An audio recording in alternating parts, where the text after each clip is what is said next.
আজ আমাকে ধর্ষণের মিথ্যা অপবাদ দিয়ে জোর করে বিয়ে দেওয়া হলো আমারই ভাবির বাড়ির কাজের মেয়ের সাথে। আমি বিয়েতে রাজি হইনি, আমাকে বিয়ে দেওয়া হয়েছে। এই বিয়ে আমি মানতেই পারছি না, কারণ আমার মন এখনও মাইশার কাছেই পড়ে আছে। মাহি, তুমি আবিরের কাপড় চোপড় ব্যাগে করে আনছো কেন? এই বাড়িতে হয় আমি থাকবো, নয়তো তোমার ভাই। কি বলছো এসব? ওর তো এইমাত্র বিয়ে হলো, ও কোথায় যাবে, কি খাবে? এইটা তোমার ভাইয়ের ব্যাপার, আমার সমস্যা না। ভাই আমি চলে যাচ্ছি, আমার জন্য চিন্তা করো না। আমার কথা শেষ হতেই ভাবির মা মুখ বাঁকিয়ে বলল, এমন ছেলে ঘরে রাখলে সর্বনাশ হয়। চরিত্র নেই, কাজকর্ম নেই, উপরন্তু মেয়েদের সর্বনাশ করে।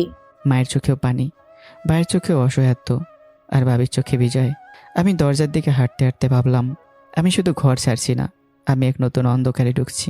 দরজার কাছাকাছি পৌঁছাতেই ভাইয়া হঠাৎ আমার পাশে এসে দাঁড়ালো, কিন্তু কিছু বলল না, চোখের দিকেও তাকালো না। শুধু লুকিয়ে আমার পকেটে জোর করে 10,000 টাকা গুঁজে দিল, আর ফিস করে বলল, বউ নিয়ে ভালো থাকিস। এই এক লাইনেই ভাই হিসেবে তার অসহায়ত্ব আর মানুষ হিসেবে তার ভাঙ্গন সবটা জমে থাকলো। আমি আর কিছু বলার আগেই দরজার পাশে হঠাৎ একটা কণ্ঠ কেঁপে উঠল, দাঁড়াও আবির। মাইশা। আমার পা দুটো থেমে গেল। আমার নতুন বউ, যার মুখ আমি এখনো দেখিনি, সেও থমকে দাঁড়ালো। মাইশার চোখে তখন আগুন আর পানি একসাথে। সে আমার দিকে তাকিয়ে বলল, ছি আবির, ছি। আমি ভাবতেও পারিনি তুমি এতটা চরিত্রহীন। তোমার যদি এতই শারীরিক চাহিদা থাকতো তাহলে আমাকে বলতে পারতা, আমি আমার সব কিছু দিয়ে দিতাম। প্রতিটা শব্দই ছুরি হয়ে ঢুকছিল আমার ভেতর।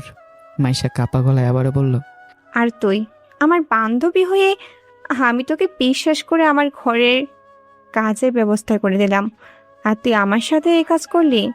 এই কথা বলে মাইশা কান্নায় ভেঙে পড়ল। আর কোনো উত্তর শোনার আগেই চলে গেল। আমি দাঁড়িয়েছিলাম, মুখ দিয়ে কোনো শব্দ বের হচ্ছিল না। বান্ধবী, আমার মাথার ভেতর শুধু এই একটা শব্দই ঘুরছিল। ভাবি খুব ঠান্ডা মাথায় খেলেছে। সে জানতো একটা মিথ্যা অপবাদ দিলে রাস্তা পরিষ্কার হয়ে যাবে, আমাকে সরিয়ে দিলে মাইশের সামনে আর কেউ থাকবে না। সে ভুল ভাবেনি, কৌশলটা নিখুঁত ছিল। আমার বাবা নেই, মা আছে, কিন্তু তার চোখে সারাক্ষণ একরাশ ভয়ে। এই সংসার চলে ভাইয়ের টাকায়, আর সেই টাকাই যেন ভাবির হাতে একটা অদৃশ্য রাজদণ্ড। আমি বেকার, এই এক শব্দে আমার সব কিছু পরিচয় শেষ। ভাবি এটা কোনোদিনও মেনে নিতে পারিনি। তার চোখে আমি ছিলাম বোঝা, একটা অপ্রয়োজনীয় দায়। এর উপর আবার মাইশা, ভাবির ছোট বোন। ভাবি আর তার পরিবার চেয়েছিল মাইশাকে কোনো বড়লোক ঘরে তুলে দিতে। টাকা, গাড়ি, দালান, ভালোবাসা সেখানে প্রয়োজনীয় শর্ত না। আর আমি তো বেকার, বাবাহীন, আর ভাইয়ের টাকায় বাঁচা এক ছেলে। ওদের হিসেবের খাতায় আমি শুরু থেকেই বাদ। আমি হাঁটতে শুরু করলাম। রাতের রাস্তা, হাতের ব্যাগটা ভারী, আর পাশে হাঁটছে আমার বউ, একজন সম্পূর্ণ অচেনা মানুষ। কিছু দূর যাওয়ার পর আমি তাকে থামিয়ে জিজ্ঞাসা করলাম, তোমার নাম কি? মাইশা তোমার বান্ধবী হলো কিভাবে? তুমি তো তাদের বাড়ির কাজের মেয়ে। আমি তখনও তার মুখটা ঠিক করে দেখিনি। হঠাৎ পাশে দাঁড়ানো মেয়েটা থেমে গেল। রাগে তার নিঃশ্বাস ভারী, কঠিন কণ্ঠেই বলল, বোকা মানুষের এত কিছু জানার দরকার নেই, শুধু নামটা জেনে রাখুন। একটু থেমে আবার স্পষ্ট করে বলল, আদিবা জান্নাত কথা খান, এইটা আমার নাম। আমি থমকে গেলাম। এত রাগ, এত আত্মসম্মান, আর এই নাম! একটা কাজের মেয়ের কণ্ঠে এমন দৃঢ়তা, এমন পরিচয়ে কিছুই মিলছিল না। আমি অবাক হয়ে মনে মনে বললাম, কি সুন্দর নাম, আদিবা জান্নাত কথা খান। আর ঠিক তখনই বুঝলাম, এই গল্পটা আমি যতটা ভেবেছিলাম তার চেয়ে অনেক বেশি জটিল। এই বিয়ের ভিতরে আরও অনেক সত্য লুকানো আছে।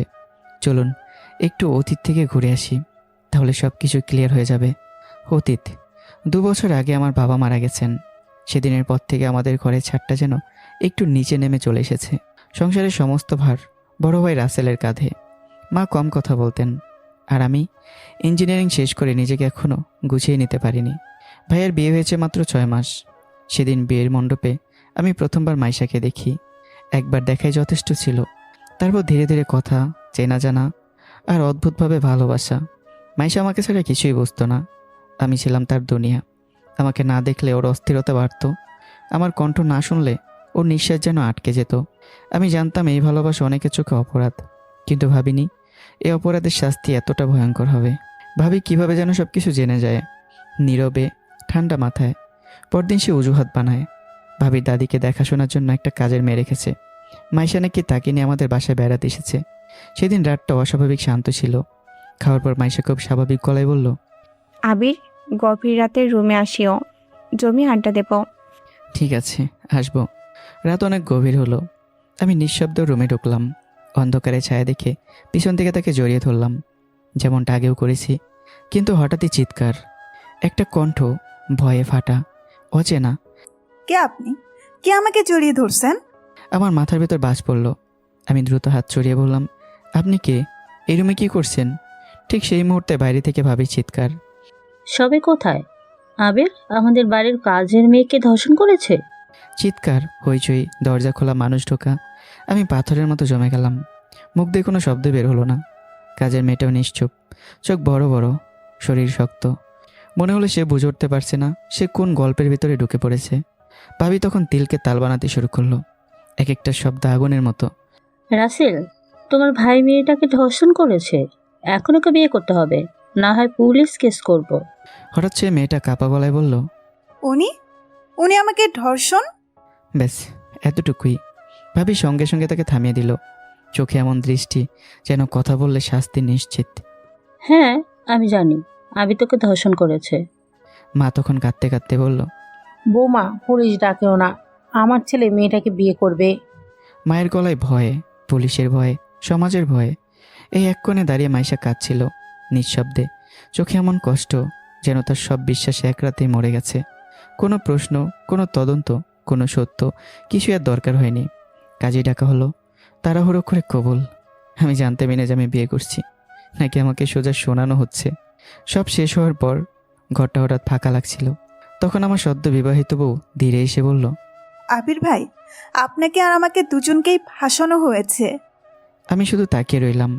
এই প্রথম আমি বুঝলাম এটা শুধু আমার অতীত না, এটা একটা পরিকল্পনা। আর এই পরিকল্পনার শেষ অধ্যায় এখনও লেখা হয়নি। এবার চলুন বর্তমানে ফেরা যাক। অতীতের কথাগুলো ভাবতে ভাবতে কখন যে বাস স্ট্যান্ডে এসে দাঁড়িয়েছি খেয়ালই নেই। চারপাশে মানুষের কোলাহল, বাসের হর্ন, চায়ের কাপে চামচের শব্দ, সব কিছুর জন্য আমার থেকে অনেকটা দূরে পাশে দাঁড়িয়ে আছে কথা। বর্তমানে আমার স্ত্রী, একজন সম্পূর্ণ অচেনা মানুষ, যার সাথে আমার জীবনটা হঠাৎ করে জুড়ে দেওয়া হয়েছে। আমি হঠাৎ কথাকে জিজ্ঞাসা করলাম, আচ্ছা আমাকে বোকা কেন বললে, একটু বলবে? কথা আমার দিকে তাকালো। তার চোখে কোনো ভয় নেই, বরং অদ্ভুত এক ঠান্ডা আত্মবিশ্বাস।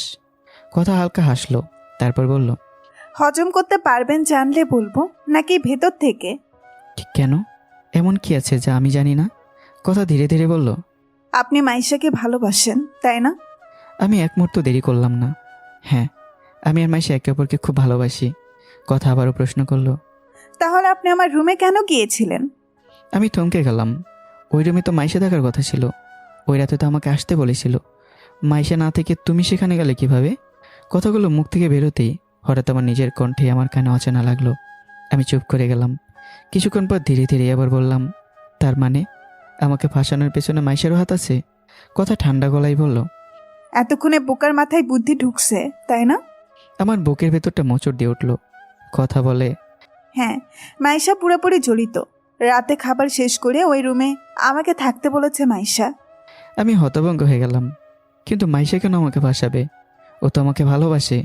কথা এবার সরাসরি আমার চোখের দিকে তাকালো। তার কণ্ঠে তাচ্ছিল্য, কিন্তু তাতে কোনো মিথ্যা ছিল না। মিস্টার আবির, আপনি একেবারে বোকা হাজব্যান্ড। মাইশা ভালোবাসতো ঠিক, কিন্তু তার বিয়ে ঠিক হয়েছে।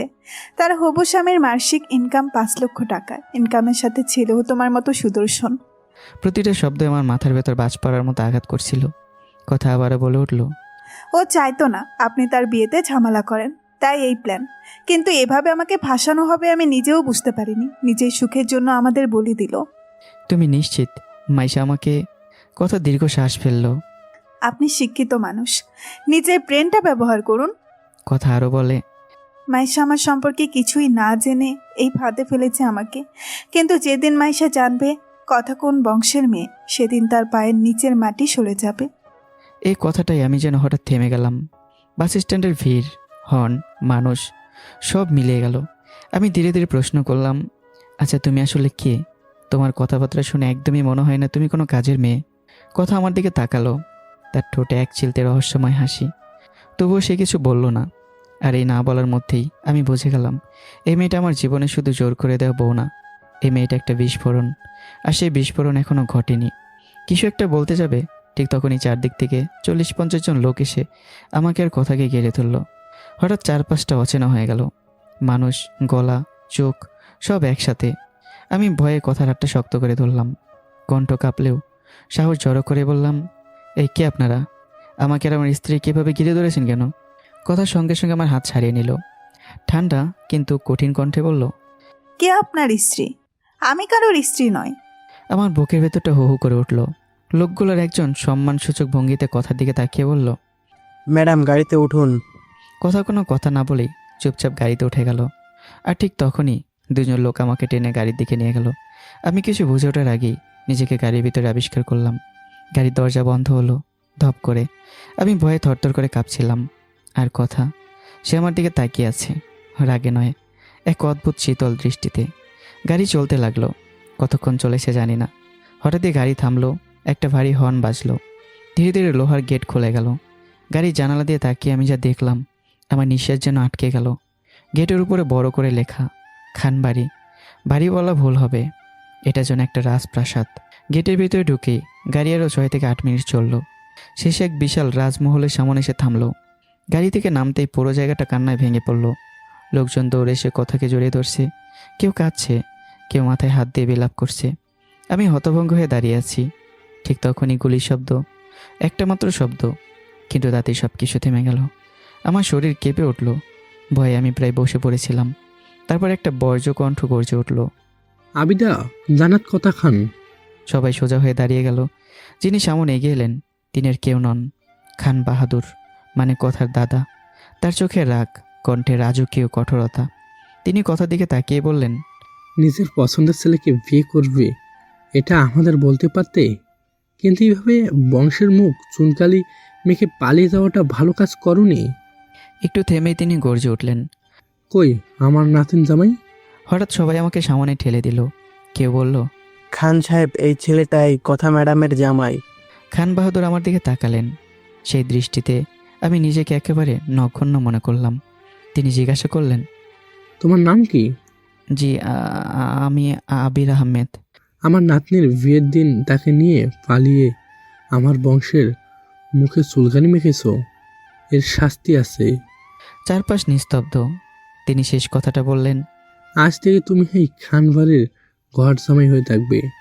শব্দগুলো আমার কানে নয়, যেন সোজা বুকে এসে পড়ল। আমি বুঝে গেলাম আমি শুধু একটা ষড়যন্ত্রে পড়িনি, আমি ঢুকে পড়েছি একটা রাজবংশের খাঁচায়। আর এই খাঁচা থেকে বের হওয়া অতটা সোজা নয়। ঘরজামাই কণ্ঠটা কানে যেতেই আমার চোখ কপাল উঠে গেল। মনে হলো মাটির নিচে কোথাও দাঁড়িয়ে আছি। হঠাৎ করে একটা রাজপ্রাসাদের ছাদ আমার মাথার উপর যেন চাপিয়ে দেওয়া হলো। খান বাহাদুর বর্জ্য কণ্ঠে আদেশ দিলেন, নাতিনার নাতিন জামাইকে রুমে নিয়ে যাও। কথা আর আমাকে সবাই ঘিরে ধরে একটা বিশাল ঘরের দিকে নিয়ে গেল। ঘরের দরজা বন্ধ হতেই চাপা নিঃশ্বাসের শব্দে ভরে গেল চারপাশ। হঠাৎ কথার বাবা আমজাদ খান রাগে ফুঁসতে ফুঁসতে সামনে এসে দাঁড়ালেন। চোখ দুটো লাল, কণ্ঠে আগুন। কথা, তুই এত ভালো একটা ছেলেকে বাদ দিয়ে বিয়ের দিন পালিয়ে গিয়ে আমাদের মান সম্মান মাটিতে মিশিয়ে এই কাঙ্গাল ফকির ছেলেটাকে বিয়ে করলি? প্রতিটা শব্দ যেন ছুরি হয়ে ঘরে পড়ল। তিনি আর 1 সেকেন্ডও দাঁড়ালেন না, চোখ মুখ লাল করে দরজা ধাক্কা দিয়ে বেরিয়ে গেলেন। ঘরটা হঠাৎ নিস্তব্ধ। কথার মা চুপচাপ দাঁড়িয়েছিলেন এতক্ষণ। এবার তার চোখ ভিজে উঠল। ছোট ভাই মুন্না আর বোন লতা হঠাৎ কান্নায় ভেঙে পড়ল। লতা কথাকে জড়িয়ে ধরে কাঁদতে কাঁদতে বলল, আমাদের কি হবে এখন? তুই কেন এমন করলি? মুন্নার গলা ভেঙে যাচ্ছিল। আপু, বাড়িটা আর আগের মতো নেই। মায়ের কাঁধ কাঁপছে। তিনি কিছু বলছেন না, শুধু মেয়ের মাথায় হাত বুলিয়ে দিচ্ছেন, যেন স্পর্শে সব ভাঙন জোড়া লাগাতে চান। আমি একপাশে দাঁড়িয়ে, এই কান্না আমার নয়, তবু প্রতিটা শব্দ আমার বুকের ভিতর গেঁথে যাচ্ছে। একটুবার দরজা খুলে ঢুকলো কথার চাচি, সঙ্গে 2 চাচাতো বোন, মাহি আর রাহি। মাহি চোখ কষকে আমাকে দেখেই ব্যঙ্গাত্ম গলায় বলল, কিরে কথা, শুনছি তুই নাকি একটা গরিব ক্ষেত ফকিন্নিকে বিয়ে করেছিস? রাহি ভেসে উঠল। সে হাসি ছিল এক বিষাক্ত। দেখছিস না, ফকিরটা তো পাশেই দাঁড়িয়ে আছে। তারপর আমাকে মাথা থেকে পা পর্যন্ত দেখে আরো যোগ করলো, ফকিন্নি হলো হ্যান্ডসাম আছে রে, তবে পকেটে নিশ্চয় হ্যান্ডসামের সাথে বাতাস ছাড়া কিছুই নাই। মাহি ঠোঁট বাঁকিয়ে বলল, এই ধরনের ছেলের বংশে ঢুকলে বংশের রক্ত নষ্ট হয়ে যায়। রাহি আবার হেসে উঠল, ঘর জামাই নাকি কাল থেকে নিশ্চয় মেয়েদের মতো শাড়ি পরে ঘরের কাজ করবে। আরও কয়েকটা তাচ্ছিল্যপূর্ণ মন্তব্য, আরও কয়েকটা অট্টহাসি। তারপর তারা সবাই হাসতে হাসতে ঘর ছেড়ে চলে গেল। দরজা বন্ধ হতেই কথা হঠাৎ ঘুরে দাঁড়ালো। তার চোখে আগুন। সে দাঁত চেপে আমার দিকে তাকিয়ে বলল, তোকে কে বলতে বলেছে যে তুই আমার জামাই? একটা বিরতি, তারপর আরও তীক্ষ্ণ করে কথা বলে, তোকে কোন অ্যাঙ্গেল দিয়ে আমার জামাই হওয়ার যোগ্য বল? তোর কারণেই সবাই আমাকে ন্যাংটা করে অপমান করলো। আমি কিছুক্ষণ চুপ করে থাকলাম। তারপর বললাম, মিস কথা, আমি আপনার স্বামী, এটা তো সত্যি। আর আমি কি জানতাম আপনি এত বড় বংশের মেয়ে, আর এই লোকগুলো আপনার পরিবারের লোক। তার কণ্ঠে কোনো তর্ক নেই, আছে শুধু ক্লান্ত সত্য। কথা কিছু বলল না, সে অন্যদিকে মুখ ফিরিয়ে নিল। আর সেই মুখ ফেরানোর ভেতরে লুকিয়ে রইল অজানা একটা যুদ্ধের শুরু। কারণ এই ঘরে ভালোবাসা নেই, বিশ্বাস নেই, আছে শুধু ক্ষমতা, অপমান আর এক ভয়ঙ্কর প্রশ্ন। এই ঘর জামাই এখন কি করবে? আমি অনেকক্ষণ চুপ করেছিলাম। ঘরের বাতাসটা যেন ভারী হয়ে উঠছিল অজানা প্রশ্নে, অচেনা সত্যে। হঠাৎ আমি নিজেকে সামলাতে পারলাম না। আমি ধীরে কিন্তু গম্ভীর কণ্ঠে বললাম, মিস কথা, একটা কথা জিজ্ঞাসা করব? উত্তর দিলে হয়তো বুকটা একটু হালকা হবে। আপনি আপনি এত বড় বংশের মেয়ে, তাহলে মাইশার দাদুর সেবা একজন কাজের মেয়ের মতো এই পথটা কেন বেছে নিলেন? কেমন হলো আপনার জীবনে? কথা জানালার বাইরে তাকিয়েছিল। চোখে কোনো অশ্রু নেই, কিন্তু কণ্ঠে জমে থাকা দীর্ঘশ্বাসের ভার। একটু থেমে এসে বলল, না চেয়েও আপনার সাথে এমন এক সম্পর্কে জড়িয়ে পড়েছি, তাই হয়তো আপনাকে বলার অধিকার আমার আছে। সে ধীরে ঘুরে তাকালো আমার দিকে। আমি লন্ডনে পড়াশোনা করছিলাম, কিন্তু দেশের টানে ফিরে আসি। বাকি পড়াশোনা এখানেই শেষ করব বলে এই সিদ্ধান্তটাই বাবার কাছে অপরাধ হয়ে দাঁড়ায়। কথার কণ্ঠ হঠাৎ বদলে গেল, যেন অতীতের কোনো দৃশ্য চোখের সামনে ভেসে উঠছে। সেদিন কথার বাবার গর্জন এখনও কানে বাজে। আমজাদ খান বর্জ্য স্বরে বলেছিলেন, বাবার টাকায় খাওয়া, আলিশান প্রাসাদে থাকা, বিএমডাব্লিউতে চড়া, আর সেই বাবার কথায় অমান্য করবি? আজ থেকে তোর কোনো খরচ আমি দেব না। এই বাড়ির কোনো গাড়ি তুই আর ছুতেও পারবি না। কথা আবারও বর্তমানে ফিরে এলো। ও বলল, সেদিন থেকেই আমি সাধারণ মধ্যবিত্তের মতো বাঁচতে শুরু করি। টিউশনি করেছি, হিসাব করে খরচ করেছি, তাই মাইশা ভেবেছে আমি গরিব। কথা একটু থেমে দীর্ঘশ্বাস ফেলে বলে, এর মধ্যেই বাবার এক বন্ধুর ছেলের সাথে আমার বিয়ে ঠিক হয়। আমি কিছু বলিনি, চুপচাপ রাজি হয়ে যাই। কথার চোখ দুটো হঠাৎই অন্ধকার হয়ে উঠল। কিন্তু বিয়ের দিন সকালে জানতে পারি ওই ছেলেটার সাথে আমার মামাতো বোন আখির প্রেমের সম্পর্ক। ওরা দুজনে আমার কাছে এসে সব খুলে বলে, আর এই কথাগুলো দাদুও শুনে ফেলেন। কথা ঠোঁটে তিক্ত হাসি। দাদুর বুদ্ধিতেই আমি সেদিন পালিয়ে যাই।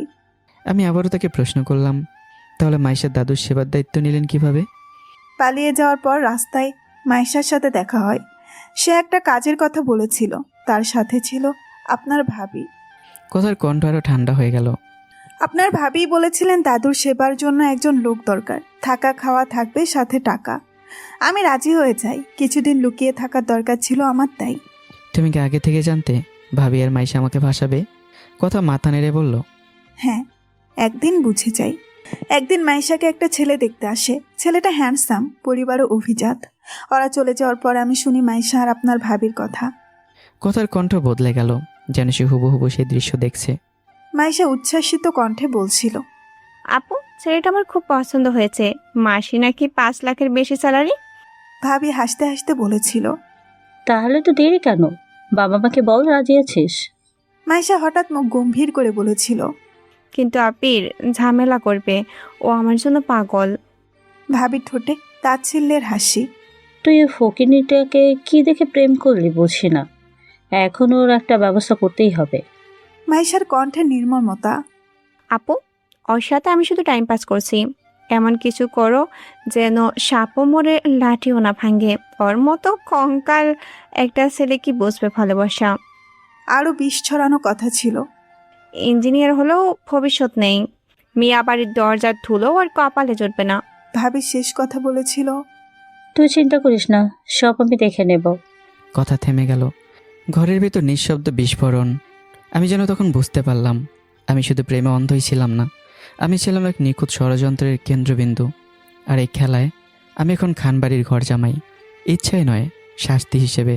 রাতের খাবারের জন্য যখন সবাইকে ডাকতে হলো, তখন কথার আমি দুজনেই জানতাম এই টেবিলটা খাবারের নয়, এটা বিচারালয়। না চাইতে আমরা গেলাম, কিন্তু আমার চোখে তাকাতেই যেন চারদিক থেকে অপমানের তীর ছুটে আসতে শুরু করলো। রাহি ঠোঁট বাঁকিয়ে তার ছেলের হাসি এসে বলল, বড় আব্বু, এই ফকিন্নি গরজামাই কি আমাদের সাথেই খাবে নাকি, তাও আবার এক টেবিলে? এমন হলে আমি আমার শ্বশুর বাড়ি চলে যাব, খান বাড়িতে আর পাড়া রাখবো না। তার কথা রেশ কাটতে না কাটতেই মাহিও যোগ দিল। ঠিকই তো, এই ফকিনের কোন যোগ্যতা আছে আমাদের পাশে বসে খাওয়ার? কথা যে কি দেখে এমন ছেলেকে বিয়ে করলো, এটাই তো রহস্য। চাচির কণ্ঠে ছিল বিষাক্ত শঙ্কা। ভাই সাহেব, এইসব মিসকিন যদি আমাদের বাড়ির জামাই, এটা যদি সমাজের কানে যায় আর আমার মেয়ের শ্বশুরবাড়ি জানে, তাহলে খান বাড়ির মান সম্মান মাটিতে মিশে যাবে। প্রতিটা শব্দে যেন আমার বুকের ভিতর গেঁথে যাচ্ছিল। চোখের কোণে জল জমে উঠল, কিন্তু আমি মাথা নিচু করে দাঁড়িয়ে রইলাম, কারণ এই বাড়িতে মাথা তুলে তাকানোর অধিকার আমার নেই। হঠাৎই আমজাদ খানের গম্ভীর কণ্ঠ ভেসে এলো। কথা, তোর জামাইয়ের নাম কি রে? কথা ঠান্ডা গলায় বলল, আবির আহমদ। আমজাদ খান আমার দিকে একবার তাকিয়ে আবার বললেন, আবির, তুমি চলে যাও, তোমার খাবার রুমে পাঠিয়ে দেওয়া হবে। আর কাল থেকে এই বাড়ির বাজার সদায় কে কী চায় সব তুমি দেখবে। কেউ যেন না বলে তুমি বসে বসে খাচ্ছ। এই কথাটাই ছিল শেষ আঘাত। আমি কিছু বললাম না, শুধু মাথা নেড়ে বললাম জি, আর ধীরে ধীরে সেখান থেকে সরে গেলাম। রুমে ঢুকে আমি ভেঙে পড়লাম, অজরে কাঁদতে কাঁদতে মনে মনে বলছি, আল্লাহ, আমি কি এমন অপরাধ করেছি? নিজের বাড়িতে অপমান, আর আজ এই খান বাড়িতে অপমানের পর অপমান। অন্যদিকে খাবার টেবিলে কথা এক ফোঁটাও খেলো না। সে উঠে দাঁড়িয়ে বলল, আমি খাবো না, আমাদের খাবার পাঠানোর দরকার নেই। কিছুক্ষণ পর কথা রুমে ঢুকতেই দৃশ্যটা দেখে চমকে গেল। একজন পুরুষ ভেঙে পড়েছে, নিঃশব্দে কাঁদছে। এই মুহূর্তে অবাক ভাব কাটিয়ে তার ভেতরে রাগটাই আগে বেরিয়ে এলো। কথা গলা চড়িয়ে বলল, ওরা তো ঠিকই বলছে, তুই কি সত্যিই আমার যোগ্য? আমি কিছু বলার আগেই আরও তীক্ষ্ণ হয়ে উঠল। বাবার লোকগুলো যখন আমাকে নিতে এলো, তখন কেন নাটক করতে গেলি? কেন বললি আমি তোর বউ? না বললে দুজন দুপথে চলে যেতাম, এই বিয়েটাও গোপনেই থাকতো। আমি ভেবেছিলাম ওরা তোমাকে জোর করে তুলে নিতে এসেছে। কথার চোখে তখন আর এক ফোঁটাও নরম ভাব নেই। সে ঠান্ডা আর নিষ্ঠুর স্বরে বলল, কাল থেকে মনে রাখবি, তুই এই বাড়ির ঘর জামাই না, তুই এই বাড়ির কাজের লোক। আমার জামাই হওয়ার চেষ্টা করবি না, কোনো অধিকার দেখাতে আসবি না, কাজের লোকের মতো থাকবি। প্রতিটা শব্দে আমার বুকে পাথরের মতো পড়ল। বুঝে গেলাম এই বাড়িতে আমার যুদ্ধ এখনই শুরু হয়ে গেছে, আর এই যুদ্ধে আমার একমাত্র সম্বল সহ্য করা। দিনটা শেষ হয়েছিল অপমানের ভারে। আর কথা একটা শব্দ উচ্চারণ করলো না। হঠাৎ আলমারির পাশে রাখা বালিশটা তুলে আমার দিকে ছুড়ে দিল। এইটা মাথার নিচে দিয়ে মেঝেতে শুয়ে পড়ো।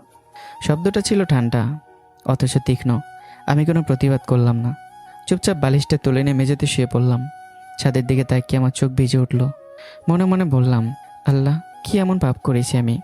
কেন এত অপমান, এত লাঞ্ছনা আমার কপালে? আমার বুকের ভিতর এক অদৃশ্য আগুন জ্বলছিল। নিজেকে প্রতিজ্ঞা করলাম, যেভাবেই হোক একটা ভালো চাকরি খুঁজতে হবে। এই ঘর জামাই হয়ে থাকা, এভাবে পায়ের নিচে মারিয়ে দেওয়া অপমান আর কতদিন? অন্যদিকে বিছানোর পর কথা বালিশে মুখ গুজে কাঁদছিল, অঝরে, নিঃশব্দে। তার কান্নার শব্দ কেউ শুনল না, শুধু অন্ধকারকে জানালো। কিন্তু কথা কেন কাঁদছিল? আমার জন্য, নাকি নিজের ভাঙা জীবনের জন্য, নাকি সেও বন্দি এই রাজপ্রাসাদের সোনালি গাছায়? রাত নিঃশব্দে পার হয়ে গেল। ভোরের আলো পুরোপুরি ছড়াবার আগেই হঠাৎ ঠান্ডা পানি ঝাপটা। আমি লাফিয়ে উঠে বসে চিৎকার করলাম, কে কে এইভাবে গায়ে পানি ঢালছে? সামনে দাঁড়িয়ে রাহি, তার চোখে তার ছেলের আগুন। চাকরের বাচ্চা, এই বাড়ির মেয়েকে বুলিয়ে বালিয়ে বিয়ে করে গরজামাই হয়ে বসে খাওয়ার স্বপ্ন দেখছিস? যা বাজারে যা, এই লিস্টে যা লেখা আছে সব নিয়ে আয়। কথাগুলো ছুরির মতো কেটে গেল। ঠিক তখনই বাথরুমের দরজা খুলে কথা বেরিয়ে এলো, চুল ভেজা, মুখ গম্ভীর। কি হয়েছে, এত চেঁচামেচি কেন? আমি কাঁপা কাঁপা গলায় সব খুলে বললাম। কথা একবার রাহির দিকে তাকালো, তারপর ঠান্ডা স্বরে বলল, যেহেতু তুমি এই বাড়ির ঘর জামাই, তাই বসে বসে না খেয়ে কাজ করে খাবে। তোমার তো সেই মুরত নেই যে বউকে নিয়ে আলাদা বাসা ভাড়া করে থাকবে, নিজের ইনকাম করে বউকে চালাবে। কথাগুলো ছিল হিসেবি, আবেগহীন। রাহি ঠোঁট বাঁকিয়ে হাসলো। কথা রাহি দুজনেই ঘর থেকে বেরিয়ে গেল। আমি কিছুক্ষণ স্থির দাঁড়িয়ে রইলাম, তারপর নিঃশব্দে কাপড় বদলে লিস্টটা হাতে নিয়ে বেরিয়ে গেলাম বাজারের দিকে। রাজপ্রাসাদের বিশাল গেট পেরিয়ে যখন আমি রাস্তায় পা রাখলাম, তখন সূর্যের আলো যেন আমাকে বিদ্রুপ করছিল। একজন ইঞ্জিনিয়ার, একজন শিক্ষিত যুবক, আজ একটা রাজপ্রাসাদের ঘর জামাই, আর তার কাজ বাজার করা। কিন্তু আমার চোখে আজ নতুন কিছু চলছিল। দুর্বলতা নয়, বাজার থেকে ফিরতে ফিরতে কথার সেই কথাটা বারবার কানে বাজছিল। তোমার তো সেই মর্যাদা নেই, বউকে নিয়ে আলাদা বাসা ভাড়া করে থাকবে, নিজের ইনকামে বউ চালাবে। হাঁটতে হাঁটতে আমি থেমে গেলাম একবার। মাথার ভিতর অদ্ভুত একটা প্রশ্ন ঘুরপাক খেতে লাগলো। কথা তো আমাকে স্বামী হিসেবে মানেই না, তাহলে এমন কথা বললো কেন? বউকে নিয়ে শব্দ দুটো কি কেবলমাত্র অপমান ছিল, নাকি তার ভেতরে কোথাও লুকিয়ে ছিল অন্য কোনো স্বীকারোক্তি? সে মাথা ঝাঁকালো, আমি মাথা ঝাঁকালাম। না, এসব এখন ভাবার সময় নেই। এই বাড়িতে বেঁচে থাকতে হলে আমাকে দাঁড়াতে হবে নিজের পায়ে। অন্যদিকে সকাল গড়িয়ে যখন খানবাড়ির ডাইনিং টেবিলে সবাই বসেছে, কথা চুপচাপ নিজের প্লেটে নাস্তা তুলে নেয়। তারপর অদ্ভুতভাবে আরেকটা প্লেট ভরে নিল, সেটা আমার জন্য। রাহি কটমট করে তাকালো। কার জন্য নিয়েছিস? কোনো উত্তর দিল না, শুধু প্লেট দুটো হাতে নিয়ে ধীর পায়ে রুমের দিকে চলে গেল।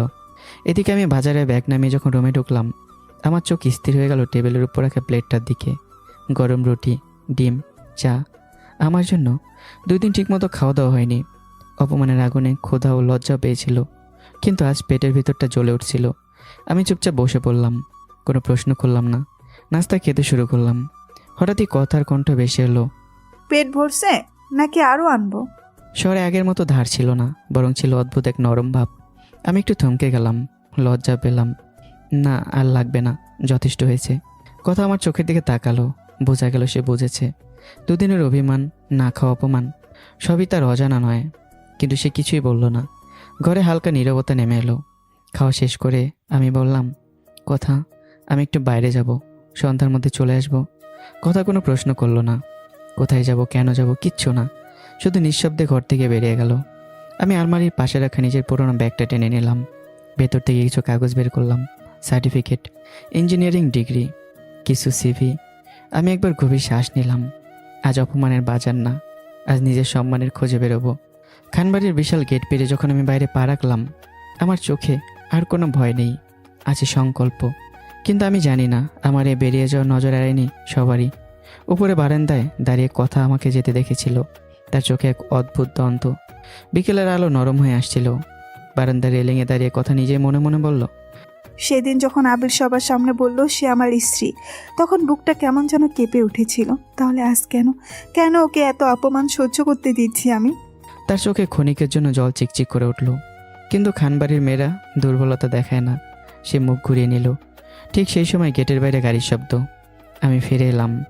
আজ আমার মুখ অদ্ভুত এক আলো, চোখে আত্মবিশ্বাসের রেখা, মনে যেন কোনো সুসংবাদ।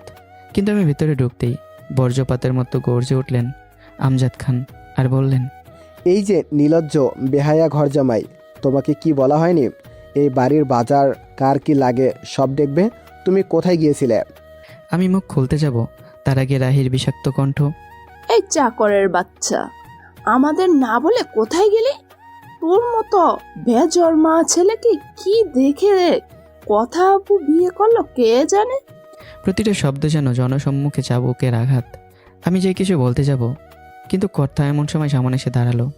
আবির, তোমাকে না বলেছি ঘর জামাই আছো, তাই যেভাবে 10 জন ঘর জামাই থাকে তুমিও সেভাবেই থাকবে, মানে চাকুরের মতো। তার কণ্ঠ ঠান্ডা, ধারালো, কোনো আবেগ নেই। এবার সে ঘুরে দাঁড়ালো। আমি নিঃশব্দে তার পিছু নিলাম রুমে ঢুকেই আমি নিজেকে ধরে রাখতে পারলাম না। মিস কথা, আমি তো আপনাকে জোর করে বিয়ে করিনি।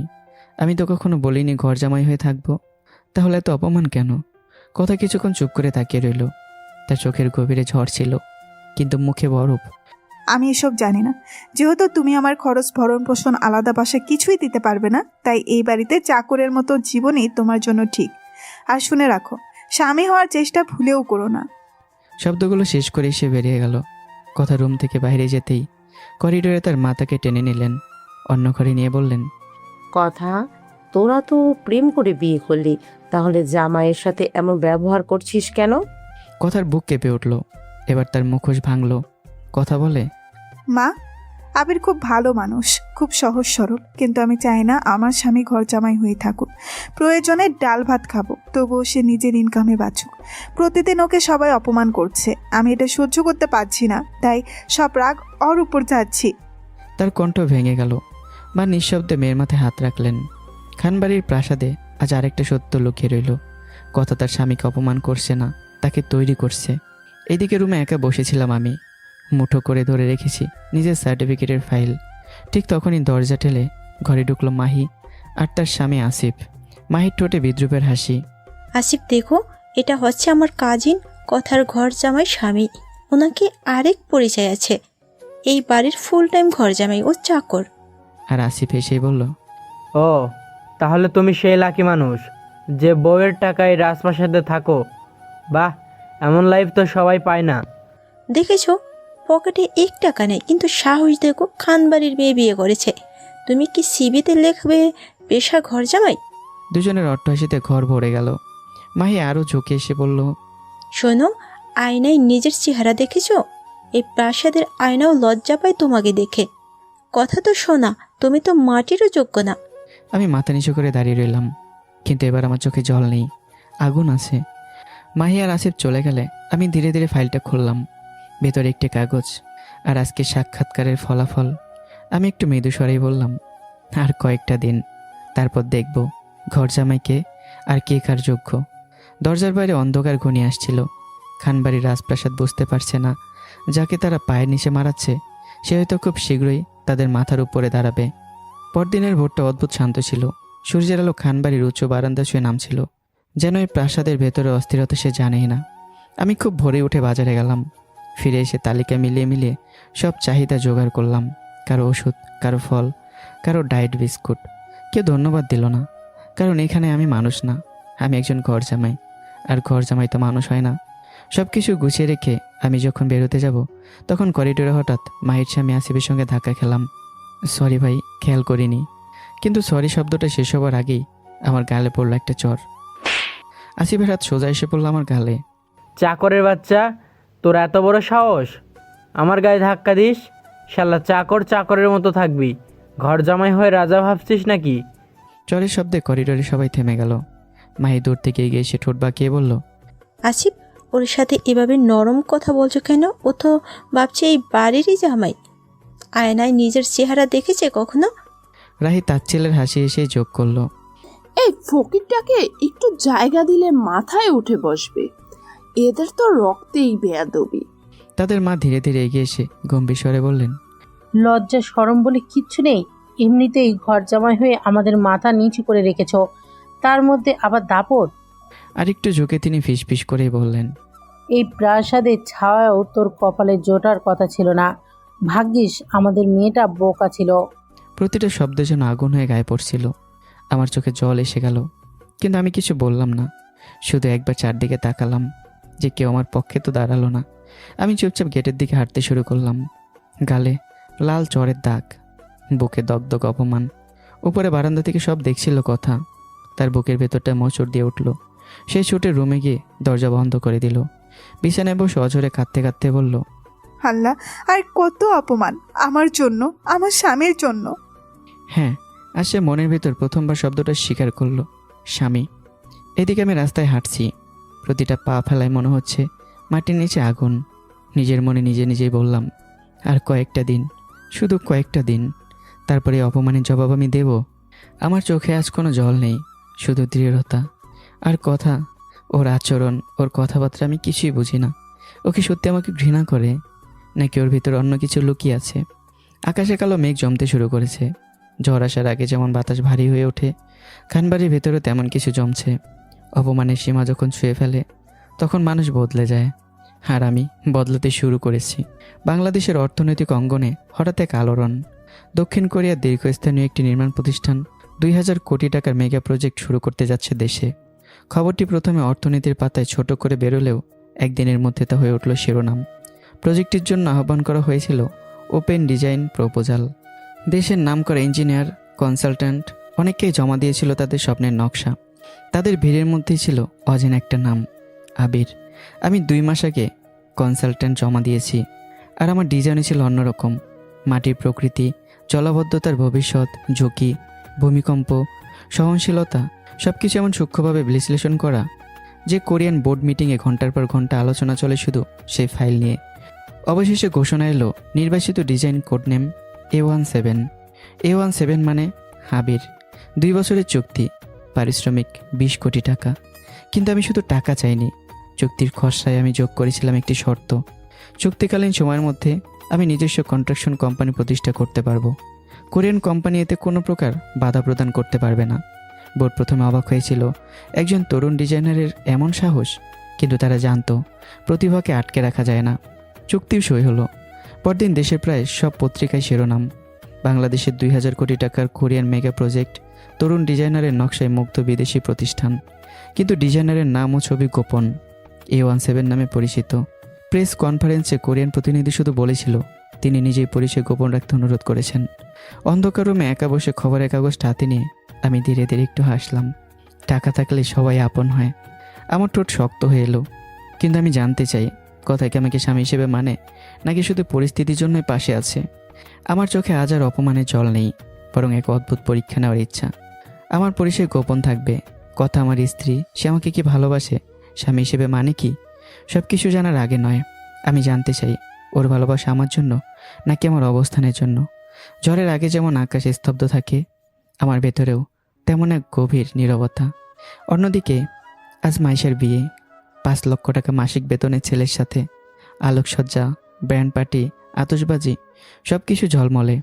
মাইশা আয়নার সামনে বসে নিজের গহনা ঠিক করতে করতে এক মুহূর্তে যেন থমকে গেল। আমার মুখটা তার চোখের সামনে হুট করে বেশ উঠল। শান্ত চোখ, অপমানের পরেও নীরবতা। সে তাড়াতাড়ি মাথা ঝাঁকালো।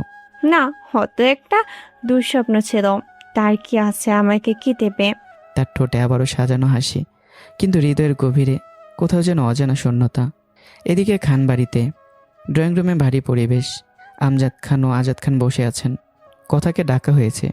কথা নিচে নেমে এসে বলল, আব্বু, চাচু কিছু বলবে?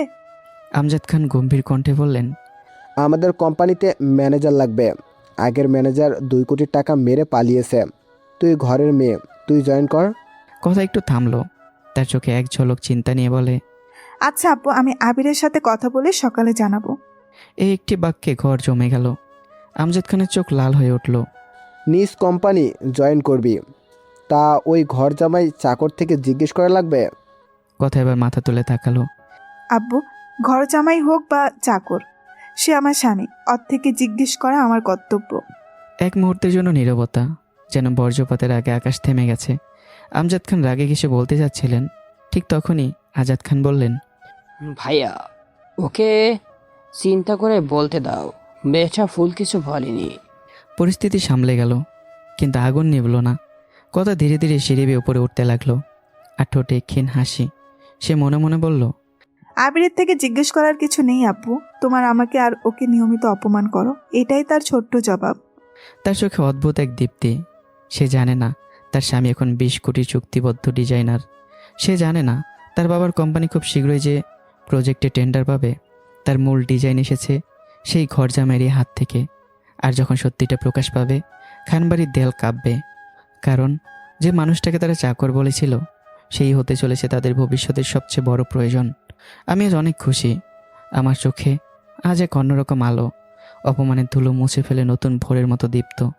আমি সে আনন্দ বুকের ভেতর লুকিয়ে খানবাড়ির গেটে পা রাখলাম, কিন্তু এই বাড়ি যেন আনন্দ সহ্য করতে পারে না। দরজার কাছে বসে থাকা আসিফ কটমট করে তাকিয়ে বলল, এই যে ঘর জামাই প্রকাশ চাকর, আমার জুতাগুলো মুছে দাও। কথাটা এত ঠান্ডা গলায় বলল, কিন্তু তাতেও ছিল অবজ্ঞার ধারালো ছুরি। আজকের দিনটা, আজকের এই সুখের মুহূর্তে, এই অপমান যেন অতীতের সব কষ্ট একসাথে জেগে তুলল। কথা দূর থেকে সব দেখছে, তার বুক ধরফর করছে, কিন্তু বাবার বাড়ির দেয়াল তাকে বোবা করে দিয়েছে। আমি কিছু বলতে যাব, তার আগে মাহি ধমক দিয়ে উঠল, কি হলো, চাকরের বাচ্চা, কানে শুনিস নাই? আরেকবার বলা লাগবে, থাপ্পড় মেরে বলবো। চারপাশে নীরবতা। তারপর ধীরে ধীরে আমি হাঁটু গেড়ে বসলাম। চোখের কোণে জল চিকচিক করছে, কিন্তু আমি মাথা নিচু করে জুতো মুছতে থাকলাম। মাহি, রাহিয়ে আর আসিফের অট্ট হাসি করিডোর কাঁপিয়ে দেয়। সে হাসির শব্দে অপমানের প্রতিধ্বনি লেগে থাকে। কোথায় সহ্য করতে পারে না, রাগে, লজ্জায়, অপমানে তার চোখ ভিজে ওঠে। সে ছাদে উঠে যায়। আকাশের জন্য আজ তার সাথে কাঁদছে। ঝুম বৃষ্টি নামতে শুরু করছে। রাত গভীর হয়। আমি নিজের রুমে এসে দেখি টেবিলে খাবার। ক্ষুধা না থাকলেও সারাদিনের ক্লান্তি আর শূন্যতা আমাকে বসতে বাধ্য করে। চুপচাপ খেয়ে নেই। ঘড়ির কাঁটা 12টা ছুঁয়ে গেছে। কথা এখনও আসেনি। হঠাৎ আমার মনে অস্থিরতা। আমি পুরো বাড়ি খুঁজে দেখি কথা কোথাও নেই। শেষমেশ ছাদে চলে যাই। বৃষ্টির পানি জমে আছে মেঝেতে। দূরের এক কোণে কথা পড়ে আছে নিথর হয়ে। কথা। আমি ছুটে যাই। তার শরীর ঠান্ডা, কিন্তু কপাল জ্বলছে আগুনের মতো। আমি তাকে কোলে তুলে নিলাম। বৃষ্টির ভেজা শাড়ি লেপ্টে আছে শরীরে, কিন্তু আমার সেদিকে কোনো দৃষ্টি নেই। আমার চোখ শুধু আতঙ্কে ভরা। রুমে এনে বিছানায় শোয়াই। জ্বর ভয়ানক, শরীর কাঁপছে। কত অচেতন স্বরে বলতে থাকে, আবির তুমি আমাকে ভালোবাসো না, তাই দূরে চলে যাচ্ছ। আমি বুঝতে পারি জ্বরের করে, কিন্তু প্রতিটা শব্দ আমার বুক ছেদ করে যায়। হঠাৎই কথা আমার হাত শক্ত করে ধরে টেনে নেয় কাছে, আর তার কপাল আমার বুকে লেগে থাকে। আমাকে ছেড়ে যেও না আবির। বাইরে বৃষ্টি, ভেতরে নিঃশ্বাসের শব্দ। আমি ধীরে ধীরে তার কপালে হাত রাখি। জ্বরের তাপে সে পুড়ছে। আমি ফিসফিস করে বললাম, আমি কোথাও যাচ্ছি না কথা, আমি এখানে আছি। কথা আধো ঘুমে আধো জ্বরে আমার বুকে মুখ গুজে দেয়। সেই স্পর্শে কোনো কামনা নেই, শুধু নিরাপত্তা খোঁজা এক অসহায় স্ত্রীর আকুতি। আমি আলতো করে তাকে জড়িয়ে রাখি, আর কাঁধে মাথা রেখে কথা ধীরে ধীরে শান্ত হয়। বৃষ্টির শব্দ, রাতের নীরবতা, দুজন মানুষের দম বন্ধ করা দূরত্ব আজ ধীরে ধীরে গলতে শুরু করে। কথার আঙ্গুল আমার হাত শক্ত করে ধরে থাকে, যেন ছেড়ে দিলে হারিয়ে যাব। কথা আস্তে আস্তে আমার ঠোঁটে নিজের ঠোঁট মিশিয়ে দেয়। সেই রাত দুজনের মধ্যে প্রথমবার সত্যিকারের নীরব বোঝাপড়া তৈরি করে। ভালোবাসা কখনো শব্দে আসে না, কখনো আসে শুধু পাশে থাকার প্রতিশ্রুতিতে। ধীরে ধীরে আমরা দুজনেই ঘুমিয়ে পড়ি, একই কম্বলের নিচে, একই উষ্ণতায়। সকালবেলা মাথা ভারী, চোখ ঝাপসা। কথা ধীরে ধীরে চোখ খোলে। সে অনুভব করে তার মাথা কারো বাহুর উপর। চোখ মেলে দেখে আমি তার পাশে। এক মুহূর্তে গত রাতের অস্পষ্ট স্মৃতি তাকে অস্থির করে তোলে। কিছু মনে পড়েও আবার পড়ে না। সে দেখে তার শাড়ি এলোমেলো, আমার শার্ট খুলে রাখা। লজ্জা, ভয়, অজানা অনুভূতি সব মিলে সে দিশেহারা। আবির, সে ঝাঁকিয়ে তোলে। আমি ঘুম জড়ানো চোখে তাকাতেই একটা চর, তারপর আরেকটা। তুমি তুমি কিভাবে পাইলে? আমি হতভম্ব। আমি কিছু বলার আগেই কথার চোখে জল গড়িয়ে পড়ে, কিন্তু সেই জল রাগের নাকি নিজের ভেতরের অজানা স্বীকারোক্তির। রুমের ভেতর আবারও নীরবতা নেমে আসে। এবার ঝড় বাইরে নয়, ভেতরে। আমার চোখের কোণে বেশ জল নেমে এলো নিঃশব্দে, যেন কোনো পুরুষ কাচ্ছে না। কাছে তার ভেতরে অপমান, অপূর্ণতা আর অবক্ত ভালোবাসা। কণ্ঠ ভারী হয়ে এলো, তবু নিজেকে সামলে বললাম, কথা, তুমি আমার স্ত্রী, সে অধিকারে তোমার উপর আমার সম্পূর্ণ হক আছে। কিন্তু গত রাতে তুমি নিজে আমাকে কাছে টেনেছিলে। তোমার চোখে আমি ভালোবাসা দেখেছিলাম, আর আজ তুমি আমাকে থাপ্পড় দিয়ে দোষারোপ করছো। আমার বুক ওঠানামা করছে দ্রুত। একটু থেমে আবারও নিঃশ্বাস ফেলে বললাম, আসলে তোমার দোষ না কথা, দোষ আমার কপালের। নিজের ভালোবাসার মানুষকে হারালাম। ভাবি চক্রান্তে তোমার সাথে এই বিয়ে, নিজের পরিবারের অপমান, তোমাদের পরিবারের অবহেলা হয়তো আমার নিয়তিতেই লেখা ছিল। সেই শব্দগুলো যেন বাতাসে ঝুলে রইল। আর কোনো কথা না বলেই আমি আলমারি থেকে কাপড় নিয়ে বাথরুমে ঢুকে গেলাম। জলের শব্দে ঘর ভরে উঠল, কিন্তু আমার বুকের ভেতরে সে আগুন আর নিভল না। কিছুক্ষণ পর আমি বেরিয়ে এলাম, চোখ লাল, কিন্তু মুখে অদ্ভুত এক স্থিরতা। একবারও কথার দিকে না তাকিয়ে দরজা খুলে বেরিয়ে গেলাম।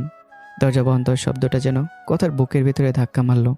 কথা বিছানায় বসে রইল স্থির হয়ে, মনে মনে ফিস ফিস করে বলল, সত্যিই তো, সে আমার স্বামী, আমার উপর তার অধিকার আছে। আর গতকাল আমিই তো তাকে কাছে টেনেছিলাম, তাহলে আজ কেন এমন করলাম? তার স্মৃতি ঝাপসা, কিন্তু একটা বিষয় সে নিশ্চিত, আমি কখনো জোর করি না, কখনো না। হঠাৎ দরজার নক না করে ভেতরে ঢুকে পড়ে লতার রাহি। কথা কেমন অবস্থায় দেখে তারা হকচকিয়ে অন্যদিকে মুখ ফিরে নেয়। কথা তাড়াতাড়ি করে কম্বল গায়ে জড়িয়ে বিরক্ত কণ্ঠে বলে, কি জন্য এসেছিস? রুমে ঢোকার আগে নক করতে পারিস না? লতা নরম গলায় বলে, সরি আপু, আব্বু আর চাচু ডাকছে। তোরা যা, আমি আসছি। ওরা বেরিয়ে গেলে কথা আয়নার সামনে দাঁড়ায়, নিজের প্রতিচ্ছবির দিকে নিজেই তাকিয়ে নিজেকে দোষারোপ করে। আমি কি করে পারলাম? ও তো আমার জন্যই সব সহ্য করে। তার চোখে অনুতাপের ছায়া গাঢ় হয়ে ওঠে। কথা ফ্রেশ হয়ে নিচে নামতেই ড্রয়িং রুমের ভারী পরিবেশ তাকে গ্রাস করে। আমজাদ খান গম্ভীর মুখে বসে আছেন, পাশে আজাদ খান। কথা ধীরে বলে, ডেকেছিলে আব্বু? আমজাদ খান সরাসরি প্রশ্ন ছুড়ে দিলেন, তুই কি সিদ্ধান্ত নিলি অফিসে জয়েন করবি? কথা মাথা নিচু করে শান্ত গলায় বলল, হ্যাঁ আব্বু, আবির অনুমতি দিয়েছেন। কবে থেকে জয়েন করব বলো? আমি অনুমতি দিয়েছি। এই কথাটাই যেন আগুন হয়ে গেল আমজাদ খানের মনে। তার চোখ লাল হয়ে উঠল, কিন্তু অতিথিদের সামনে রাগ গিলে ফেললেন। দাঁতে দাঁত চেপে বললেন, পরশু থেকে জয়েন করবি। ঠিক তখনই রাহি ঠোঁট বাঁকিয়ে বলে উঠল, বড় আব্বু, কথা আপু হাজব্যান্ড তো তেমন পড়াশোনা করে নাই, তবে আমাদের অফিসে দারোয়ান হিসেবে একটা চাকরি দিলে খারাপ হতো না। তার ঠোঁটে ব্যঙ্গাত্মক হাসি। ঘরের বাতাস ভারী হয়ে উঠল। আমজাদ খান গম্ভীর স্বরে বললেন, কিছুদিন যাক, তারপর দেখা যাবে। কথা সব শুনে চুপ রইল, কিন্তু তার বুকের ভেতরে আগুন জ্বলতে শুরু করেছে। অন্যদিকে আমি অফিসে গিয়ে 1 ঘন্টার মধ্যে জরুরি কাজগুলো শেষ করলাম। আমার কাজের গতি, সিদ্ধান্ত নেওয়ার ভঙ্গি সব কিছুই পেশাদার আর নিখুঁত, কিন্তু কাজ শেষ হতেই যেন আমার ভেতরের শূন্যতা আবারও মাথা চাড়া দিয়ে উঠল। আমি অফিস থেকে বেরিয়ে গেলাম শহরের এক নিরিবিলি পার্কে। বেঞ্চে বসে দূরের গাছগুলোর দিকে তাকিয়ে রইলাম। আজকে আর অপমান আমার কানে বারবার বাজছে। আমার ঠোঁটে ধীরে এক অদ্ভুত হাসি ফুটে উঠল। এই হাসি কষ্টের নয়, এটা প্রতিজ্ঞার। আমি আকাশের দিকে তাকিয়ে ফিসফিস করে বললাম, আমি কাউকে জবাব মুখে দেব না, সময় দিয়ে দেবে। আমার ফোনে তখন একের পর এক কল আসছে, বড় বড় ব্যবসায়ী, বিদেশি প্রতিনিধি, কিন্তু আমি কল ধরছি না, কারণ আজ আমার লড়াই টাকার নয়, সম্মানের। আর দূরে কোথাও একটা ঝড় তৈরি হচ্ছে, যা খুব শীঘ্রই আমজাদ খানের বাড়ির ভিত কাঁপিয়ে দেবে। রাত গভীর, ঘরের বাতি নিভু নিভু, জানালার বাইরে অর্ধেক চাঁদ ঝুলে আছে, ঠিক যেন অর্ধেক সত্য অর্ধেক অভিমান। আমি দরজা ঠেলে ভেতরে ঢুকতেই কথা স্থির কণ্ঠে বলল, আবির, আব্বু বলেছে আমাদের খান কনস্ট্রাকশন কোম্পানিতে ম্যানেজার হিসাবে জয়েন করতে। আমি হ্যাঁ বলেছি। কথার গলায় দ্বিধা ছিল না, কিন্তু ভেতরে ছিল চাপা উত্তেজনা। আমি জুতো খুলতে খুলতেই শান্ত স্বরে জিজ্ঞাসা করলাম, আমাকে কেন বলছো? কথা একটু থেমে বলল, তোমাকে জানানোর দরকার ছিল, তাই বললাম। আমি ধীরে মাথাটা তুললাম। যে স্ত্রীর উপর আমার কোনো প্রকাশ্য অধিকার নেই, সে আজ আমাকে জানাচ্ছে। কি অদ্ভুত! কথার চোখে আগুন জ্বলে উঠল। তোর এসব বলার অধিকার আছে? আগে নিজের বউকে আলাদা বাসায় নিয়ে গিয়ে দায়িত্ব নে, তারপর বড় বড় কথা বলিস। থাকে ঘর জামাই, আবার সম্মানের কথা। শব্দগুলো ছুরি হয়ে বাতাসে কেটে গেল। এক মুহূর্ত দাঁড়িয়ে না থেকে কথা রুম থেকে বেরিয়ে গেল। দরজার ঠিক বাইরে তার মায়ের সঙ্গে মুখোমুখি। মায়ের চোখে সব কিছুই ধরা পড়েছে। তিনি নীরবে কথাকে অন্য করে নিয়ে গিয়ে বললেন, কথা, তুইও কি বাড়ির অন্যদের মতো তোর স্বামীকে ঘর জামাই বলে অপমান করবি? কথা হতভঙ্গ। মা, ও আমার স্বামী, ওকে অপমান করা মানে তো আমাকে অপমান করা। মা ধীরে জিজ্ঞাসা করলেন, তাহলে তুই অপমান করিস কেন? আগেও দেখলাম, আজও দেখলাম। কথার বুক ভেঙে গেল, চোখের পানি জমে উঠল। সে ফিসফিস করে বলল, মা, আমি চাই ও একটা চাকরি করুক, কিছু করুক। আর ইনকামের টাকায় আমি ডাল ভাত খেতে চাই। সেটা আমার কাছে রাজকীয় ভোজ হবে। আমি গর্ব করে বলতে চাই, আমার স্বামীর টাকায় খাচ্ছি। কথার কণ্ঠ ভেঙে গেল। সে হাওমাও করে কেঁদে উঠল। তার মা তাকে বুকে টেনে নিলেন, মাথায় হাত বুলিয়ে বললেন, তুই আলাদা মা, তোর মতো মেয়ে পেয়ে আমি গর্বিত। দেখিস একদিন তুই খুব সুখী হবি। কথা মায়ের বুকের ভেতর মুখ লুকিয়ে কাঁদতে লাগলো। অভিমান, ভালোবাসা আর অজানা ভবিষ্যতের ভয়ে। অন্যদিকে মাইশা নতুন শ্বশুরবাড়িতে রঙিন আলোর ঘেরা। সবাই তাকে আদর করছে। স্বামী নয়ন, উচ্চ বেতনের চাকরি, দামি গাড়ি, আভিজাত্যপূর্ণ পরিবার। আয়নার সামনে দাঁড়িয়ে সে নিজের গহনা ঠিক করতে করতে মনে মনে বলল, আবিরের মতো বেকার প্রেমিকের থেকে নয়নের মতো টাকাওয়ালার স্বামী অনেক ভালো। আপু ঠিকই বলেছিল, আবিরকে ছেড়ে ভালো করেছি। তার ঠোঁটে আত্মতুষ্টির হাসি ফুটে উঠল। সেভাবে জীবনের সবচেয়ে বুদ্ধিমান সিদ্ধান্ত নিয়েছে। এদিকে নিজের ঘরে একা বসে আছি আমি, আর আমার মুখে আজ কষ্টের কোনো ছায়া নেই, বরং অদ্ভুত এক প্রশান্তি। আমি ল্যাপটপ খুলে কিছু ডকুমেন্ট দেখছি, চুক্তিপত্র, নতুন কোম্পানির রেজিস্ট্রেশন কাগজ, বিদেশি ইমেল। আমার চোখে এক দৃঢ়তা। আমি ধীরে ধীরে নিজের প্রতিচ্ছবির দিকে তাকিয়ে বললাম, কথা, তুমি ডাল ভাত চাও আমার টাকায়? আমি শুধু তোমাকে ডাল ভাত না, সম্মানের থালা তুলে দেব। এমন সময় আমার ফোনে এক মেসেজ ভেসে ওঠে, প্রজেক্ট অ্যাপ্রুভ, রেজিস্ট্রেশন কমপ্লিট। আমার ঠোঁটে রহস্যময় হাসি ফুটে ওঠে। আজ আমি অনেক খুশি, কারণ আমার মনের সব কষ্ট শেষ হয়নি, বরং সেই কষ্টগুলো রূপ নিয়েছে শক্তিতে। আর খুব শীঘ্রই যারা আমাকে ঘর জামাই বলে অপমান করছে, তারা একদিন মাথা নত করে দাঁড়াবে আমার সামনে। কেন আমি এত খুশি সেটা জানবেন, একটু অপেক্ষা করুন। এভাবেই কেটে গেল আরও কয়েকটা দিন। বাড়ির ভেতর বাইরে অদৃশ্য টানাপোড়া, অব্যক্ত অভিমান আর চুপচাপ গড়ে ওঠা এক অজানা প্রস্তুতি। সব মিলিয়ে সময় যেন নীরবে নিজের নাটক সাজাচ্ছিল। এক সন্ধ্যায় কথা দৃঢ়মুখে তার বাবার সামনে দাঁড়ালো। আব্বু, আমার একজন সহকারী লাগবে। আমি চাই আমার স্বামীকে নেই। আমজাদ খান চশমার ফাঁক দিয়ে তাকালেন। সন্দেহ, অবিশ্বাস আর চাপা তাচ্ছিল্য তার চোখে। সে এসব কাজ পারবে?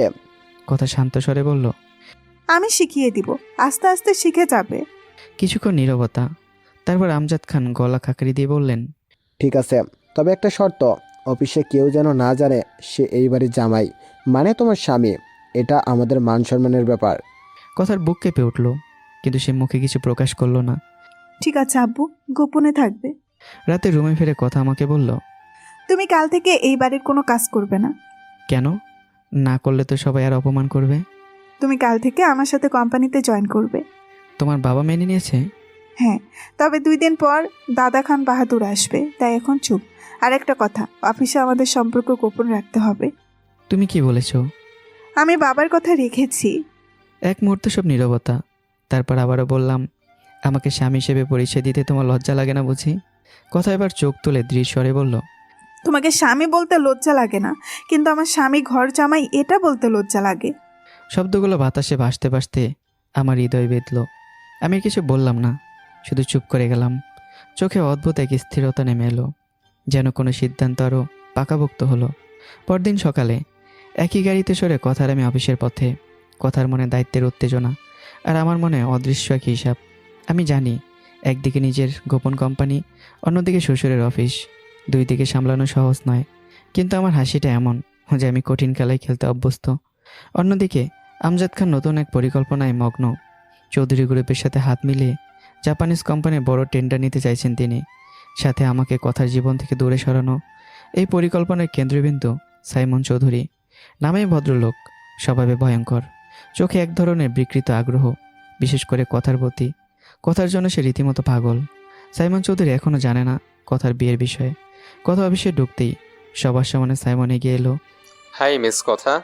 কথা সৌজন্যবশত হাসলো, কিন্তু পরের মুহূর্তেই সাইমন হাই হলো রুজুহাতে তাকে জড়িয়ে ধরল। 1 সেকেন্ড, কিন্তু 1 সেকেন্ডেই আমার রক্ত যেন ফুটে উঠল। আমার মুঠি শক্ত হয়ে গেল, চোখে আগুন জ্বলে উঠল। কথা অবাক সাইমনকে দেখে, কিন্তু পরিস্থিতি সামাল দিতে হেসেই বলল, হাই মিস্টার সাইমন। এই হাসিটাই যেন আমার বুকের ভেতর আরও ঝড় তুলল। আমি চুপ করে দাঁড়িয়ে রইলাম, কিছু বললাম না, কিন্তু আমার দৃষ্টি সাইমনের হাতের দিকে স্থির হয়ে রইল, যেন আমি সেই হাত মনে গেঁথে রাখছি।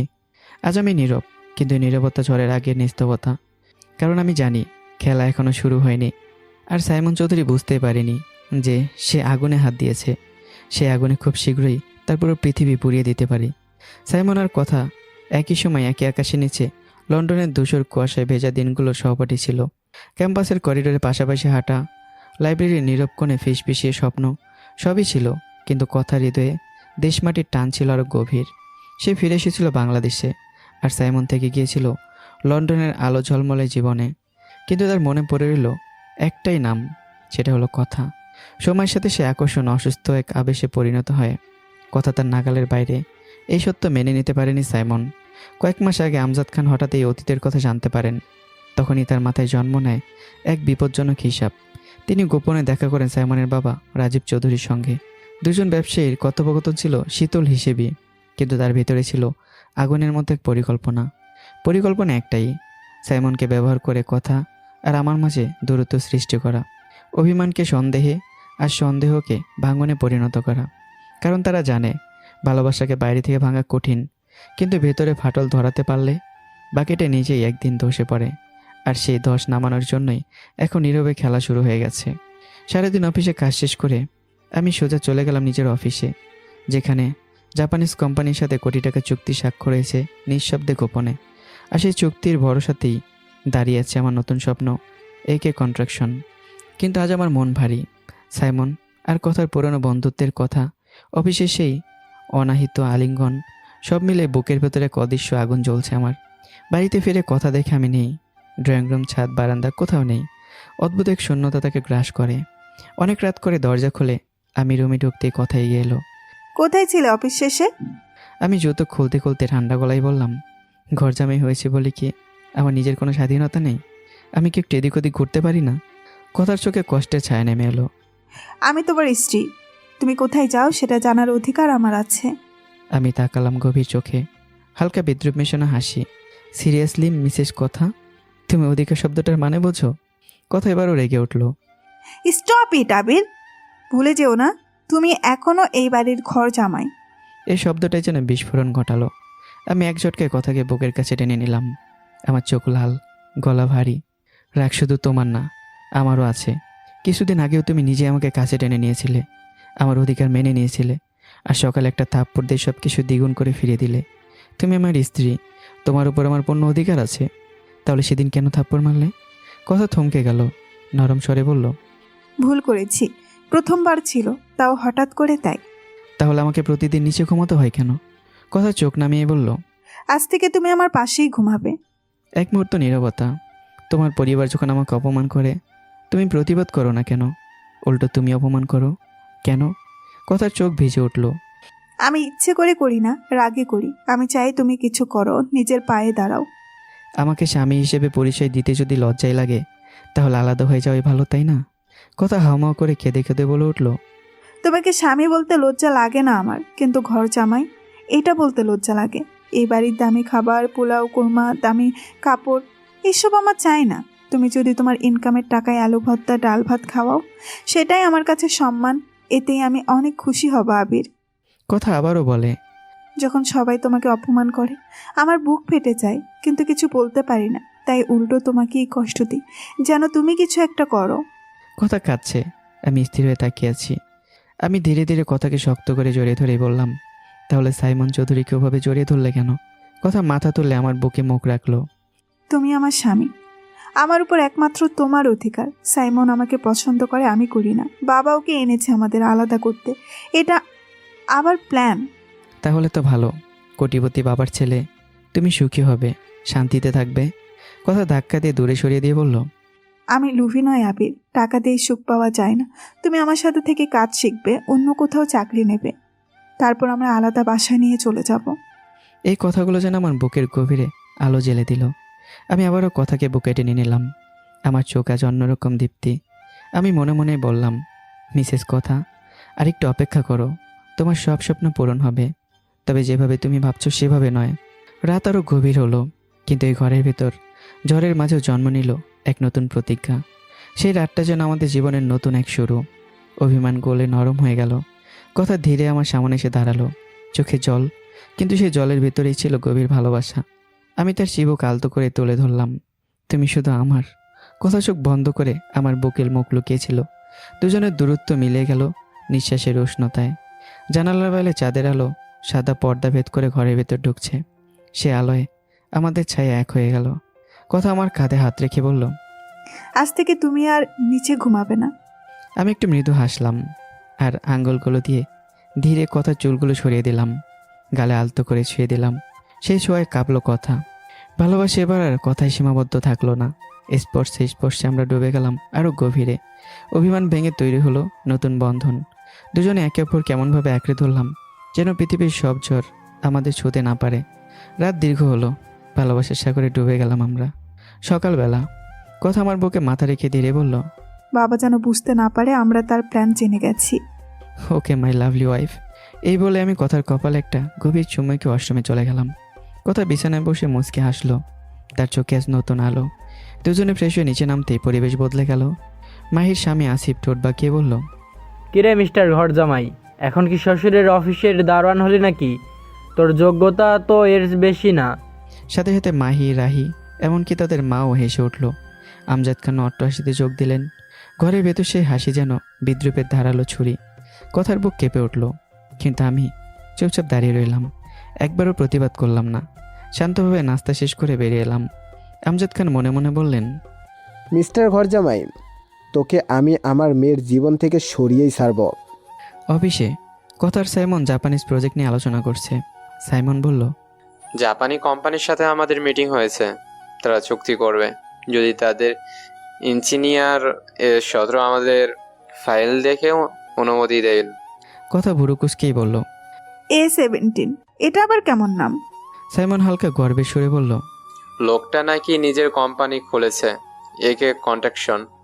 জাপানি কোম্পানির সাথে 50 কোটি টাকার ডিল হয়েছে, সেই টাকাই কোম্পানি দাঁড় করিয়েছে।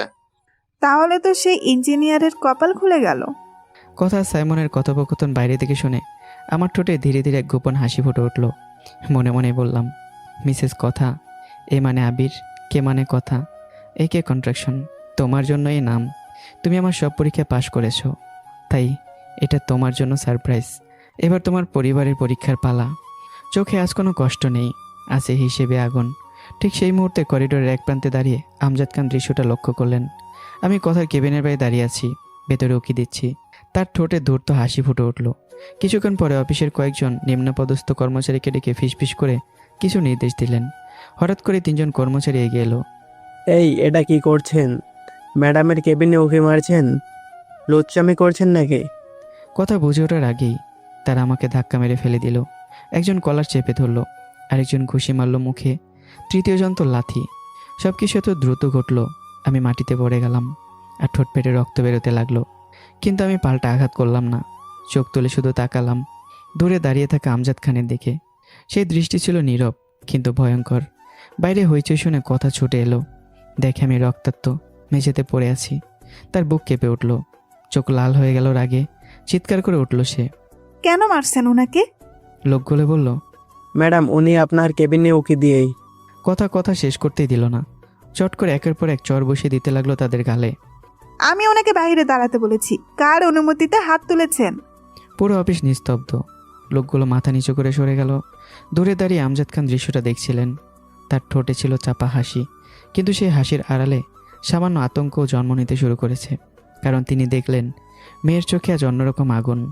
কথা তড়িঘড়ি করে আমাকে ধরে ওঠালো। আমার শার্ট রক্তে ভিজে গেছে। চলো হাসপাতালে যাব। গলায় কাঁপন। আমি ধীরে ধীরে বললাম, আমি ঠিক আছি। চুপ, আর একটা শব্দ না। তার কণ্ঠে ছিল অধিকার, স্বামীর উপর স্ত্রীর অধিকার। দূরে দাঁড়িয়ে সাইমন সব দেখছে, তার চোখে জ্বলছে ঈর্ষা। সে এখনও জানে না কথা বিবাহিত, আর এই ছেলেটাই কথার স্বামী। যেদিন সাইমন জানবে সেদিন তার পাগলামো কোন দিকে যাবে। আর আমজাদ খান, তিনি কিছু বুঝতে পারছেন যে আগুন জ্বালাতে চেয়েছেন, সে আগুনে একদিন তার সাম্রাজ্য পুড়িয়ে দিতে পারে। হাসপাতালের করিডোরে বসে কথা আমার হাত শক্ত করে ধরে আছে। তার চোখে জল, কিন্তু সেই জলের আড়ালে জন্ম নিয়েছে সিদ্ধান্ত। খেলা এখন আর শুধু অপমানের নয়, এটা এখন সম্মান, ভালোবাসার প্রতিশোধের খেলা। আর আমি রক্তাক্ত ঠোঁটেও আমার মুচকি হাসি রয়ে গেছে মুখে, কারণ আমি জানি শেষ হাসিটা আমারই হবে। হাসপাতালে সাদা দেয়াল পেছনে ফেলে যখন আমাকে বাসায় আনা হলো, তখন সন্ধ্যার আলো ধীরে ধীরে আঙিনার মাটিতে গড়িয়ে পড়ছে। আমার কপালে ব্যান্ডেজ, ঠোঁটের কোনো শুকনো রক্তের দাগ, তবুও চোখে এক অদ্ভুত স্থিরতা, যেন আমি শুধু আঘাত নয় অপমানও সহ্য করে ফিরে এসেছি। ড্রয়িং রুমে বসে আছে খান বাহাদুর। বয়সের ভারে নুয়ে পড়লেও চোখ দুটো এখনও তীক্ষ্ণ। আমাকে ওই অবস্থায় দেখে তিনি গম্ভীর স্বরে বললেন, আমার নাতিন জামাইয়ের এই অবস্থা কেন? কথা এক মুহূর্ত দাদুর দিকে তাকালো, তারপর শান্ত কিন্তু অর্থবহ কণ্ঠে বলল, দাদু মনে করো কারো হিংসার শিকার হয়েছে। শব্দগুলো বাতাসে ঝলে পড়ল। আমজাদ খানের বুক কেঁপে উঠল, চোখে এক ঝলক অস্বস্তি। মনে মনে ভাবল, মেয়েটা কি বুঝে ফেলেছে, বুঝলে বুঝুক, তাতে কি। তারপরে নিজের অহংকারকে সান্ত্বনা দিল। এদিকে সাইমন যেন উন্মাদ হয়ে গেছে। কথার চোখে আমার জন্য যে মায়া, যে নিঃশর্ত যত্ন, তা তার সহ্য হচ্ছে না। তাদের আচরণে স্পষ্ট স্বামী স্ত্রীর মতো সম্পর্ক। এই দৃশ্য তার অহংকারকে প্রতিদিন টুকরো টুকরো করছে। বাসায় কথা নিজ হাতে আমাকে ওষুধ খেয়ে দিচ্ছে, ব্যান্ডেজ ঠিক করে দিচ্ছে। আমি শুধু মৃদু হেসে বললাম, তুমি যদি এভাবে যত্ন করো তাহলে তো প্রতিদিন মার খেয়ে আসতে হবে। কথার চোখ হঠাৎ কঠিন হয়ে উঠল। তোমাকে বাবা প্ল্যান করে মারিয়েছে, অফিসের কিছু লোক দিয়ে। আমি শান্ত স্বরেই বললাম, জানি। এই জানি শব্দটা যেন ঘরে উপস্থিত সবার দিকে এক নীরব অভিযোগ ছড়ে দিল। আমজাদ খান, মাহি, রাহি, আসিফ, সবার চোখে হিংসার আগুন। ঠিক তখনই কথার মাইকে এসে কোমল কণ্ঠে বললেন, জামাই এখন কেমন আছে? কিছু লাগবে? তোমার স্বামী লোক দিয়ে আমার স্বামীকে পিটিয়েছে, আর তুমি এসেছো মায়া দেখাতে? কথা নিজেকে ধরে রাখতে পারল না। মায়ের চোখে বিস্ময়, কষ্ট। তিনি কিছু না বলেই নিঃশব্দে সরে গেলেন। এইভাবে কেটে গেল 2 মাস। বাইরে সময় এগোলেও ভেতরে জমে উঠল দ্বন্দ্ব। সাইমনের মাথায় এখন একটাই চিন্তা, যেভাবেই হোক আবিরকে কোম্পানি থেকে সরাতে হবে। এক সকালে কথা বলল, আবির তুমি অফিসে যাও, আজ আমার একটু দেরি হবে। আমি স্বাভাবিক ভঙ্গিতে বেরিয়ে গেলাম। ঘণ্টাখানেক পর হঠাৎ কথার শরীরটা অদ্ভুত লাগতে শুরু করলো। মাথা ঘুরছে, চোখে ঝাপসা। সে মাকে ডেকে বলল, মা খুব খারাপ লাগছে। বাক্য শেষ হওয়ার আগেই সে অজ্ঞান হয়ে গেল। ঠিক তখনই আমজাদ খান অফিসে বেরোচ্ছিলেন। মেয়েকে মেঝেতে লুটিয়ে থাকতে দেখে মুহূর্তে সব কিছু বলে তাকে কোলে তুলে গাড়িতে তুললেন। হাসপাতালে ছুটে গেলেন। ডক্টরের কক্ষে টানটান উত্তেজনা। কিছু পরীক্ষার পর অবশেষে ডাক্তার হাসলেন। ভয়ে কিছু নেই, বরং খুশির খবর আছে। আপনারা দাদা দাদি হতে চলেছেন, আপনার মেয়ে মা হতে চলেছে। কথার চোখ বেয়ে অশ্রু গড়িয়ে পড়ল। মা অবাক হয়ে বললেন, কাঁদছিস কেন? কথা মৃদু হেসে বলল, খুশিতে মা। কিন্তু এই খবর আমজাদ খানের ভেতরে আগুন ধরিয়ে দিল। তার মনে হলো এই সন্তান মানে আমার শেকড় আরও গভীরে গাথা। সে দাঁতে দাঁত চেপে ভাবল, এই আগুন আমি নিভিয়ে দেব যেভাবেই হোক। কথা দেরি করলো না। কারো কথা না শুনে সোজা অফিসের দিকে রওনা দিল। এদিকে সাইমন ইতিমধ্যে আমার সামনে দাঁড়িয়ে। মিস্টার আবির, আজ থেকে আপনি কথার আশেপাশে থাকবেন না। ওটা আমার আর কথার বিষয়ে, আপনি বলার কে? এই উত্তর সাইমনের অহংকারকে আগুন ধরিয়ে দিল। সে কলার চেপে ধরে থাপ্পড় মারতে শুরু করলো আমাকে। সাথে কয়েকজন স্টাফও যোগ দিল। সাইমন রাগে ফুঁসতে ফুঁসতে বলে, বড়লোকের মেয়ের সঙ্গে ঘুরে বেড়ানোর শখ হয়েছে তাই না? ঠিক তখনই দরজা ঠেলে ভেতরে ঢুকলো কথা। দৃশ্যটা দেখে তার চোখ রক্তবর্ণ হয়ে উঠল। সাইমন, কেন মারছো ওকে? সাইমন কৃত্রিম উদ্বেগের স্বরে বলল, এই ছেলেটার নজর ভালো না। যে কোনো সময় তোমার সম্মান নষ্ট করতে পারে, তোমার বড় কোনো ক্ষতি করতে পারে। কথা যেন আগুন হয়ে উঠল। মিস্টার সাইমন, আবিরের থেকে আমাকে জোর করতে হবে না। আমার উপর অসম্পূর্ণ অধিকার আছে। আমি প্রতি রাতে ওর বুকেই ঘুমাই। ওর বুকে না ঘুমালে আমার ঘুম আসে না। কথাগুলো শুনে সাইমন যেন আকাশ থেকে পড়ে গেল। তার পায়ের নিচের মাটি সরে গেল। ছি ছি, কথা এত নিচু তুমি? একটা চাকরের কাছে তুমি শরীর বিলিয়ে দিচ্ছ, ছি। কথা বর্জ্যকণ্ঠে চিৎকার করলো। স্টপ! মুখ সামলে কথা বলবেন মিস্টার সাইমন চৌধুরী। আবির আমার স্বামী, আমার গর্ভের সন্তানের পিতা, আমার ভালোবাসা, আমার জীবন সঙ্গী। এই ঘোষণা যেন পুরো অফিসের দেয়ালে দেয়ালে প্রতিধ্বনি তুলল। সবাই স্তব্ধ। সাইমনের মুখ থেকে রক্ত সরে গেল। সে কথা বলার ভাষা হারিয়ে ফেলল। আমি বিস্ময়ে তাকিয়ে আছি। কি বলছো? তোমার গর্ভের সন্তান মানে? কথা আমার দিকে তাকিয়ে ধীরে বলল, হ্যাঁ আবির, আমি তোমার সন্তানের মা হতে চলেছি। আজ ডাক্তার নিশ্চিত করেছেন। এক মুহূর্ত, তারপর আমার চোখ ভিজে উঠল। আর ঠিক সেই মুহূর্তে ভালোবাসা, অহংকার আর প্রতিশোধের যুদ্ধটা সত্যিকারের রূপ নিল। আমার কণ্ঠ কাঁপছে, চোখ দুটো অশ্রুতে ভেজে উঠছে। মুহূর্তটা যেন সময়ের গতি থামিয়ে দেয়। পুরো অফিসে এমন এক নিস্তবতা নেমে আসে যেন সবাই শ্বাস নিতেই ভুলে গেছে। আমার চোখে আনন্দের ঝিলিক, বুকের ভেতরে ঢেউয়ের পর ঢেউ। হঠাৎ আমি কথাকে জড়িয়ে ধরে বললাম, আজকে আমি পৃথিবীর সবচেয়ে সুখী মানুষ। তুমি আমাকে সম্পূর্ণ করলে কথা। কিন্তু এই আনন্দের মাঝে দূরে দাঁড়িয়ে থাকা সাইমন চৌধুরী চোখে জ্বলে ওঠে দহন। তার বুকের ভিতর যেন অগ্নিগিরি ফেটে যাচ্ছে। সে যাকে নিজের ভবিষ্যৎ ভেবেছিল, সেই মেয়ে আজ অন্য কারো সন্তানের মা হতে চলেছে। সাইমনের কণ্ঠ ভারী হয়ে আসে। মানে এতদিন তোমার স্বামী স্ত্রী? কথা দৃঢ় চোখে তাকায় তার দিকে। তার কণ্ঠে আর কোনো দ্বিধা নেই, কোনো লুকোচুরিও নেই।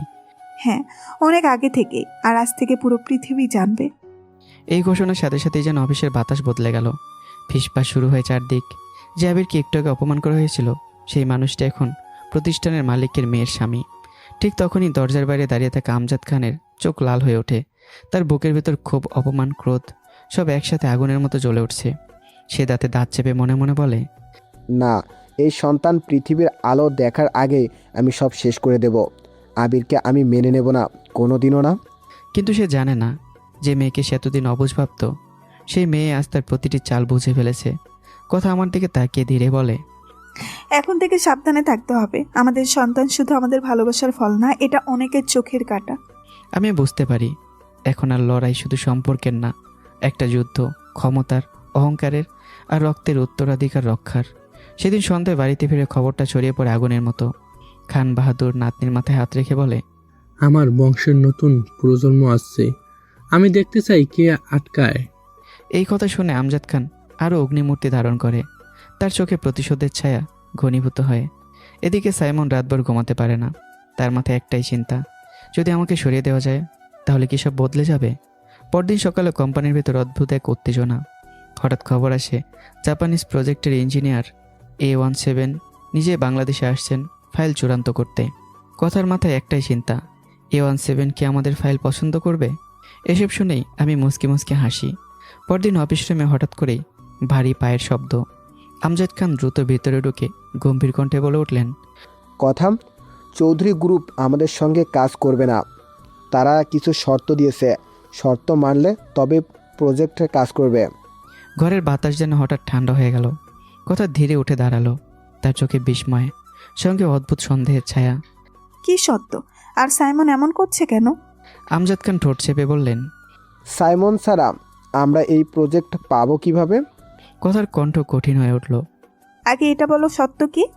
কিছুক্ষণ নীরবতা। তারপর আমজাদ খান ধীরে বিষাক্ত স্বরে বললেন, তুই যদি আবিরকে ডিভোর্স দিয়ে সাইমনকে বিয়ে করিস তাহলেই। শব্দগুলো যেন বর্জ্যপাতের মতো পড়ল। পাশে দাঁড়িয়ে থাকা আমার হৃৎপিণ্ড কেঁপে উঠল। বুকের ভেতর যেন কেউ মুঠো করে চেপে ধরেছে। কথার চোখ মুহূর্তে আগুন হয়ে উঠল। এটা কোনোভাবে সম্ভব না বাবা, আর এর সঙ্গে তুমি জড়িত। আমজাদ খান গর্জে উঠলেন। তুই এই চাকরের বাচ্চার জন্য নিজের বাবাকে দোষ দিছিস? এই অপমানের মাঝেও আমি অদ্ভুত শান্ত হয়ে বললাম, কথা, যদি কোনোভাবে আমি জাপানিজ কোম্পানি থেকে এই প্রজেক্টটা নিয়ে আসি, তুমি কি ঠিকমতো কমপ্লিট করতে পারবে? আমজাদ খানের চোখ লাল হয়ে উঠল। চাকরের বাচ্চা, এখানে তুই কথা বলছিস কেন? আমি এবার সোজা হয়ে দাঁড়ালাম, আমার কণ্ঠে এক দৃঢ়তা। মিস্টার আমজাদ খান, আপনি আমার শ্বশুর, তাই সম্মান করি, কিন্তু নিজে নিজের সম্মান রক্ষা করবেন। এখানে আমি আর আমার স্ত্রী কথা বলছি, মাঝখানে নাক গলাবেন না। পুরোক্ষণ নিস্তব্ধ। কথা আমজাদ খান দুজনে অবাক। এই যেন সেই নরম স্বভাবের আবির নয়। কথা ধীরেই বলল, তুমি কি সত্যি পারবে প্রজেক্টটা আনতে? কিভাবে আনবো সেটা আমি বুঝবো। এই আত্মবিশ্বাস যেন আগুনে ঘি ঢেলে দিল। আমজাদ খান কিছু না বলেই আগুন চোখে অফিস ছেড়ে বেরিয়ে গেলেন। অফিস শেষে বাড়িতে ফিরতেই আরেক অপমান অপেক্ষা করছিল। মাহির স্বামী আসিফ সোফায় হেলান দিয়ে ঠোঁট বাঁকিয়ে বলল, কিরে ঘর জামাই, শুনছি এখন নাকি তুই কথা বলাও শিখে গেছিস। মিস্টার আসিফ, আপনি এবারে দ্বিতীয় বেকার ঘর জামাই। শুনে রাখুন, খান কনস্ট্রাকশন কোম্পানিতে আমরা কাজ করি, আপনার মতো বসে বসে খাই না। আসিফ রেগে গিয়ে হাত তুলতেই কথা দ্রুত এগিয়ে এসে সে হাত চেপে ধরল। তার কণ্ঠ ঠান্ডা কিন্তু ভয়ঙ্কর। মিস্টার আসিফ, ভুলে যাবেন না আবির আমার স্বামী। আবার হাত তুললে হাত ভেঙে গলায় ঝুলিয়ে দেব। ঘর নিস্তব্ধ, সবাই স্তব্ধ হয়ে তাকিয়ে রইল। কথা আমার হাত ধরে নিজের রুমে নিয়ে গেল। দরজা বন্ধ হতেই কথা গভীর নিঃশ্বাস ফেলল। সরি আবির, আমার পরিবার তোমাকে বারবার অপমান করে, কিন্তু তুমি যদি প্রজেক্টটা এনে দাও দেখবে সব বদলে যাবে। আমি ধীরে ধীরে কথার দিকে এগিয়ে গেলাম, চোখে কোমল আলো। সরি বলার দরকার নেই, আমার স্ত্রী যেভাবে পাশে দাঁড়িয়েছে, আমি পৃথিবীর সব যুদ্ধ জিততে পারবো। তুমি শুধু এভাবে পাশে থেকো। কথা এগিয়ে এসে আমার বুকে মাথা রাখলো, তার কণ্ঠ কাঁপছে। আবির, আমি একটা আলাদা বাসা চাই, আমাদের নিজের সংসার। সবাই তোমাকে ঘর জামাই বলে অপমান করে, আমি আর সহ্য করতে পারছি না। আমি তার চুলে হাত বুলিয়ে দিলাম। জানালার বাইরে রাত নেমেছে।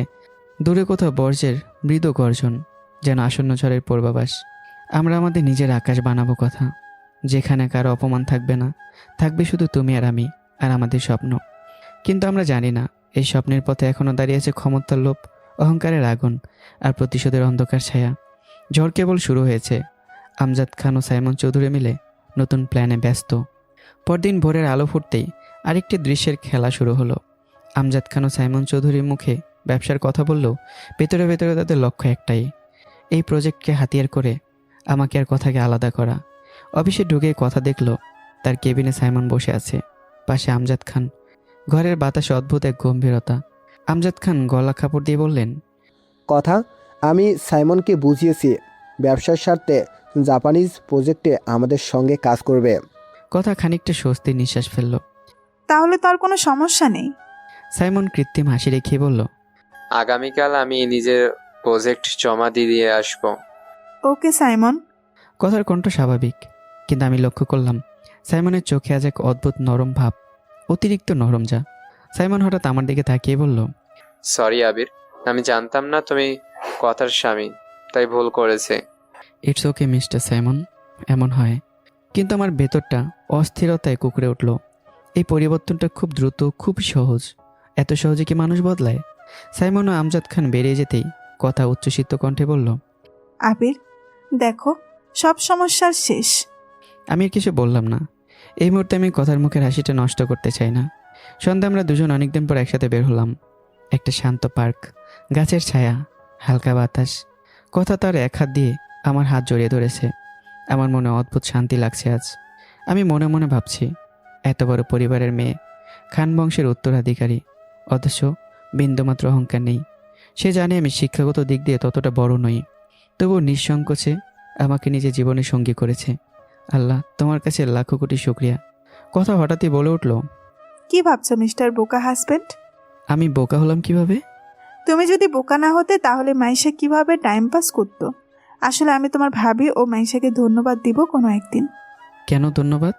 কথা দুষ্ট হেসে বলল, সেদিন যদি আমাদের ফাঁসিয়ে বিয়ে না দিত তাহলে কি এমন বোকা হাজব্যান্ড পেতাম? এই বলে হাসতে শুরু করলো। তার অট্ট হাসিতে চারপাশে নীরবতা ভেঙে গেল। আমি মুগ্ধ চোখে তাকিয়ে বললাম, সুবহান আল্লাহ। কথা চোখ বড় বড় করে জিজ্ঞাসা করলো, এটা কেন বললে মিস্টার বোকা হাজব্যান্ড?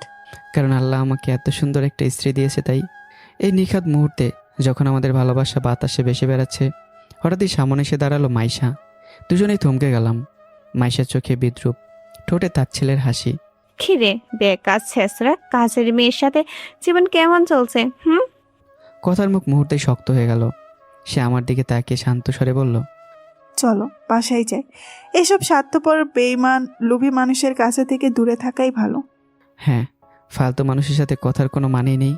আমরা ধীরে ধীরে হাঁটতে শুরু করলাম, কিন্তু পেছনে দাঁড়িয়ে থাকা মাইশার শরীর রাগে অপমানে থরথর করে কাঁপছে। তার চোখে এখন আর বিদ্রুপ নেই, আছে প্রতিশোধের আগুন। আর দূরে কোথাও অন্ধকারের আড়ালে আরেকটি ঝড় ঘনীভূত হচ্ছে। কারণ যারা ভালোবাসার সামনে হার মানে তারা সহজে চুপ করে থাকে না। বাসায় ফিরে দরজা বন্ধ করতেই আমি হালকা বিরক্ত স্বরে বললাম, আচ্ছা, হঠাৎ ওই মহিলা আবার কোত্থেকে হাজির হলো? কোন মহিলা? আরে মাইশা। আমি কি আলাদা ছিলাম? তোমার সাথেই তো ছিলাম। কোথা থেকে এলো আমিও জানি না। আমি কিছুক্ষণ চুপ করে রইলাম। আমার ভিতরে অদ্ভুত এক অস্বস্তি। ঘটনাগুলো যেন খুব সহজ নয়। সব কিছুর পেছনে যেন অদৃশ্য সুতোর টানছে কেউ। রাতে কথা নিজেই খাবার নিয়ে এলো, নিজের জন্য আর আমার জন্য। ডাইনিং টেবিলে বসে থাকা খান বাহাদুর অবাক হয়ে বললেন, তোরা ঘরে বসে খাবি কেন? কথা শান্ত কিন্তু কাটার মতো বিঁধে যাও স্বরে বলল, দাদু, এখানে সবাই উচ্চ পদের মানুষ। আমি আর আমার স্বামী তাদের সাথে বসে খেলে কারো সম্মান থাকবে না। ঘর নিস্তব্ধ। কথার কথাই যেন আয়নার মতো সবার অহংকার ভেঙে পড়ল। সে খাবার নিয়ে চলে এলো। পেছনে কারো মুখে কোনো শব্দ নেই। খান বাহাদুর গম্ভীর কণ্ঠে বললেন, আমজাদ, মনে রাখিস, তোর আর এই বাড়ির লোকজনের অহংকারের জন্য একদিন তোরা সবাই পস্তাবি। এই বলে তিনি না খেয়ে উঠে গেলেন। খাবার শেষে কথা এসে আমার বুকে মাথা রাখলো। রাত নিস্তব্ধ, জানালার বাইরে মৃদু বাতাস। আমি ধীরে জিজ্ঞাসা করলাম, কথা, আমাকে বিয়ে করে তোমার কি কখন আফসোস হয় না? আমার তেমন পড়াশোনা নেই, পারিবারিক অবস্থানও তোমাদের মতো না। কথা মাথা তুলে আমার চোখের দিকে তাকালো। তার কণ্ঠে অদ্ভুত শান্তি। টাকা দিয়ে কি করব? তোমার যে মনটা আছে সেই মনের মানুষ টাকা দিয়ে পাওয়া যায় না। আমি তোমাকে স্বামী হিসেবে পেয়ে গর্বিত। আমার বুক ভরে উঠল। আমার থেকে তোমার কিছু চাও নেই? আল্লাহ আছে। কি চাও? কথা একটু থেমেই বলল, এই বাড়ির অপমানের দামি খাবার, দামি কাপড়, এগুলোর চেয়ে তোমার ইনকামের ডাল ভাত অনেক বেশি সম্মানের। তুমি আমার অফিস থেকে কাজ ছেড়ে দাও, অন্য কোথাও ছোট্ট একটা চাকরি নাও। এটাই চাওয়া? কথা মাথা নেড়ে বলল, না, আরেকটা আছে। কি? কথা আমার বুকে মুখ গুজে ফিসফিস করে বলল, একটা আলাদা বাসা, আমাদের নিজের বাসা, ছোট্ট একটা সংসার, যেখানে কাউকে প্রমাণ করতে হবে না আমরা কে। এই কথাগুলো শুনে আমার বুক গর্বে ভরে উঠল। এত বড় ঘরের মেয়ে, অথচ চাওয়া শুধু সম্মান আর ভালোবাসা। আমি আলতো করে কথার কপালে ভালোবাসায় পরশ রেখে দিলাম। ব্যাস এতটুকুই? কথা চোখ বন্ধ করে বলল, এতটুকুই। রাত অনেক গভীর হলো। বাইরে অন্ধকার আর ভেতরে উষ্ণতা। কিন্তু আমরা জানি না এই ছোট্ট স্বপ্নের পথে এখনও দাঁড়িয়ে আছে বড় বড় দেয়াল। অহংকার, প্রতিশোধ, ষড়যন্ত্র সবই অপেক্ষায়। আর আমাদের ভালোবাসা, সেটাই হবে সে দেয়াল ভাঙার একমাত্র শক্তি। পরদিন সকালটা ছিল অদ্ভুত নীরবতায় মোড়া, যেন ঝড়ের আগে স্থির হয়ে থাকা আকাশ। খান গ্রুপের এমডি আমজাদ খান আর চৌধুরী গ্রুপের এমডি সাইমন চৌধুরী একসাথে প্রজেক্টের ফাইলে স্বাক্ষর করলেন। দুই প্রভাবশালী পরিবারের বহু প্রতীক্ষিত যৌথ উদ্যোগ। যেন কাগজের পাতায় শুধু কালি নয়, অহংকার আর প্রতিযোগিতারও সিলমোহর পড়ল। সাইমন ফাইল বন্ধ করে কথার দিকে তাকিয়ে মৃদু হাসল। কথা, তোমার বাবা সই করেছেন, আমিও করলাম। এখন আমি জাপানিজ কোম্পানির অফিসে যাচ্ছি প্রজেক্ট জমা দিতে। কথা স্বাভাবিক গলায় বলল, ওকে সাইমন, বেস্ট অফ লাক। দূর থেকে আমি সবটা দেখছিলাম। আমার চোখে এক অদ্ভুত স্থিরতা। মনে মনে আমি ফিসফিস করে বললাম, মিস্টার সাইমন, তোমাদের প্রজেক্ট আমি গ্রহণ না করলে তোমরা কোনোদিন এই কাজ পাবে না, আর না পারবে আমাদের স্বামী স্ত্রীর মাঝখানে দেয়াল হয়ে দাঁড়াতে। আমার চোখে তখন শুধু একটি দৃঢ়তা, ভালোবাসার কাছে অহংকারের কোনো স্থান নেই। সারাদিন অফিসের ব্যস্ততা শেষে বিকেলে আমি কথাকে বললাম, কথা, আগামীকাল সকালে তোমাকে অফিসে পৌঁছে দিয়ে একটু বাইরে যাব। কথা অবাক হলো না, শুধু মাথা নেড়ে বলল, আচ্ছা। তার বিশ্বাস ছিল আমি যা করব আমাদের ভবিষ্যতের ভালোর জন্যই করব। এদিকে সাইমন জাপানিজ কোম্পানির অফিসে ফাইল জমা দিয়ে ফিরে এসেছে। রাতে বাড়িতে ঢুকতেই মাহি ব্যঙ্গ সুরে তার স্বামী আর তার বোন রাহিকে বলল, আজকাল তো ঘর জামাইরাও বড় বড় কথা বলে, তাদেরও নাকি সম্মান আছে। কথা বুঝতে এক মুহূর্ত সময় নিল না। এই কথার তীরটা আমার দিকেই যে ছোড়া। সে ধীরে ধীরে মাহির সামনে গিয়ে দাঁড়ালো। চোখে আগুন নেই, কিন্তু কণ্ঠে ছিল অটল সম্মান। গত 4 মাস ধরে তুই আর তোর স্বামী এই বাড়িতে আছিস, তাহলে তোর স্বামীও তো ঘর জামাই। সেই হিসাবে তোর কথার সঙ্গে তারও পুরো মিল আছে। মাহি তেলে বেগুনে জ্বলে উঠল।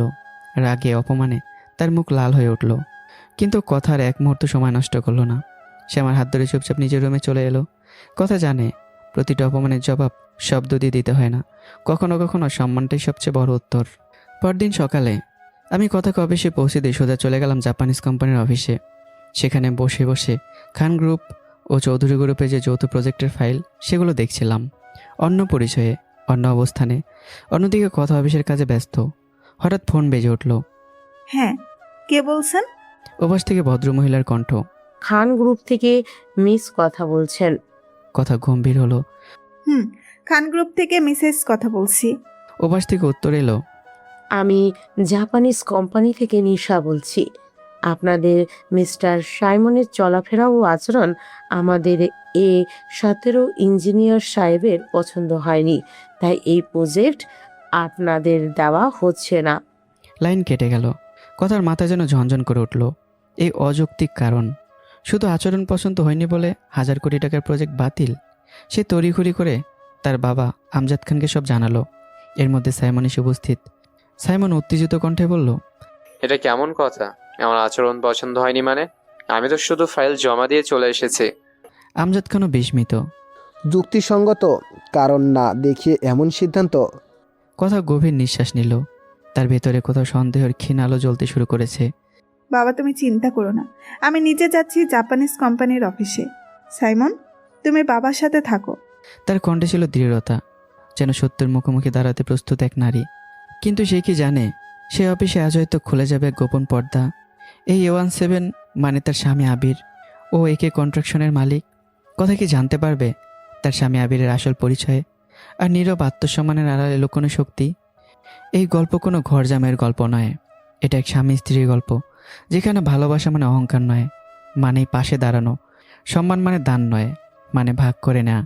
ঝড়ের আগে আকাশ যেমন গাঢ় হয়, তেমনি আজকের এই অস্থিরতা হয়তো নতুন এক সূর্যোদয়ের পূর্বাভাস। অফিসের দরজা পেরিয়ে কথা বেরিয়ে যেতেই কনফারেন্স রুমে যেন বাতাস ভারী হয়ে উঠল।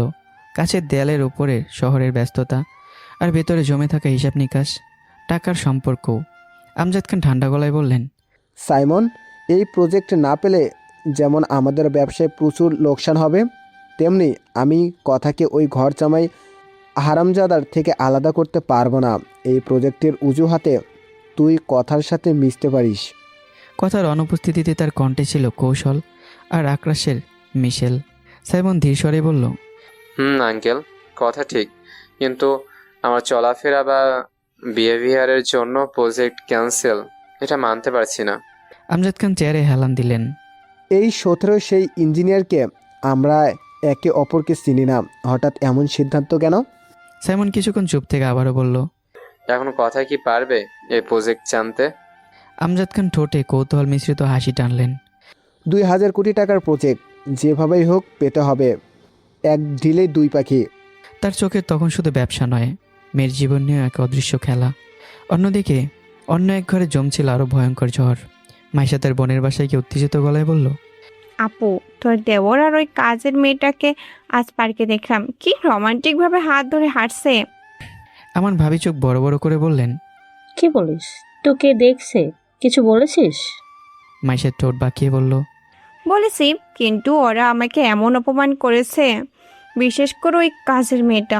ভাবি ফিসফিস করে বলল, যেভাবে কৌশলে দুজনকে ফাঁসিয়েছি, তাই হয়তো আমাদের উপর একটু রাগ আছে। এই কথাগুলো দরজার আড়াল থেকে শুনছিল রাসেল, মানে আমার বড় ভাই। তার চোখে তখন রাগ নয়, অপরাধ বোধের আগুন। হঠাৎ সে সামনে এসে স্ত্রীর গালে সজোরে থাপ্পড় মারল। অসভ্য বাজে মহিলা, তোর কারণে আমার ছোট ভাই আজ বাড়ি ছাড়া, তোর কারণে আমার মা হার্ট অ্যাটাকে মারা গেছে। ভাবি চিৎকার করে উঠল, এখানে আমার কি দোষ? তোমার ওই বেকার ভাইকে কি দেখে আমার বোনকে বিয়ে দিতাম, আর তোমার মা সারাদিন কানে গুঞ্জন করতো। একটু বকা দিয়েছি, তাতে কি মানুষ মারা যায়? ভাই আবারও থাপ্পড় মারল। তোর বোনকে বিয়ে দিবি না? এটা আমাকে বলতিস, আমি ভাইকে বুঝাতাম, কিন্তু তুই পুরো সংসারটা ধ্বংস করে দিলি। মাইশা সামনে এসে বলল, দুলাভাই, আপনি এইভাবে আপুকে মারতে পারেন? আপনার নামে নারী নির্যাতনের মামলা করব। ভাইয়ের চোখে তখন আর কোনো সংযম নেই। সে মাইশাকেও দুটো চর কষিয়ে দিল। যা, তোরা দুই বোন এই বাড়ি থেকে বের হয়ে যা। তোর বোনকে আমি ডিভোর্স লেটার পাঠিয়ে দেব। ভাবি কাঁদতে কাঁদতে বলল, প্লিজ রাসেল, এমন করো না, আমাকে ক্ষমা করে দাও। কিন্তু মাইশা তাতে দাঁত চেপে বলল, আপু তুই কেন ক্ষমা চাইছিস? মামলা করব। তখনই রাসেলেই তোর পা ধরে ক্ষমা চাইবে। শেষ পর্যন্ত ভাই দুই বোনকে ধাক্কা দিয়ে বাড়ি থেকে বের করে দিলেন। দরজা বন্ধ হয়ে গেল, কিন্তু সেই শব্দে যেন ভেঙে গেল বহু বছরে জমে থাকা মিথ্যা সম্পর্ক। এদিকে অফিসের গাড়ি এসে থামলো জাপানিজ কোম্পানির বিশাল ভবনের সামনে। A17 ইঞ্জিনিয়ারিং অফিস ভবন। কথা গাড়ি থেকে নামলো। সামনে কাজ ঘেরা অট্টালিকা, আকাশ ছুঁয়েছে, যেন ক্ষমতার প্রভাবের প্রতীক। তার শাড়ির আসল বাতাসে দুলছে, কিন্তু মন স্থির। আর সে শুধু ব্যবসায়ী কন্যা নয়, একজন স্ত্রীও।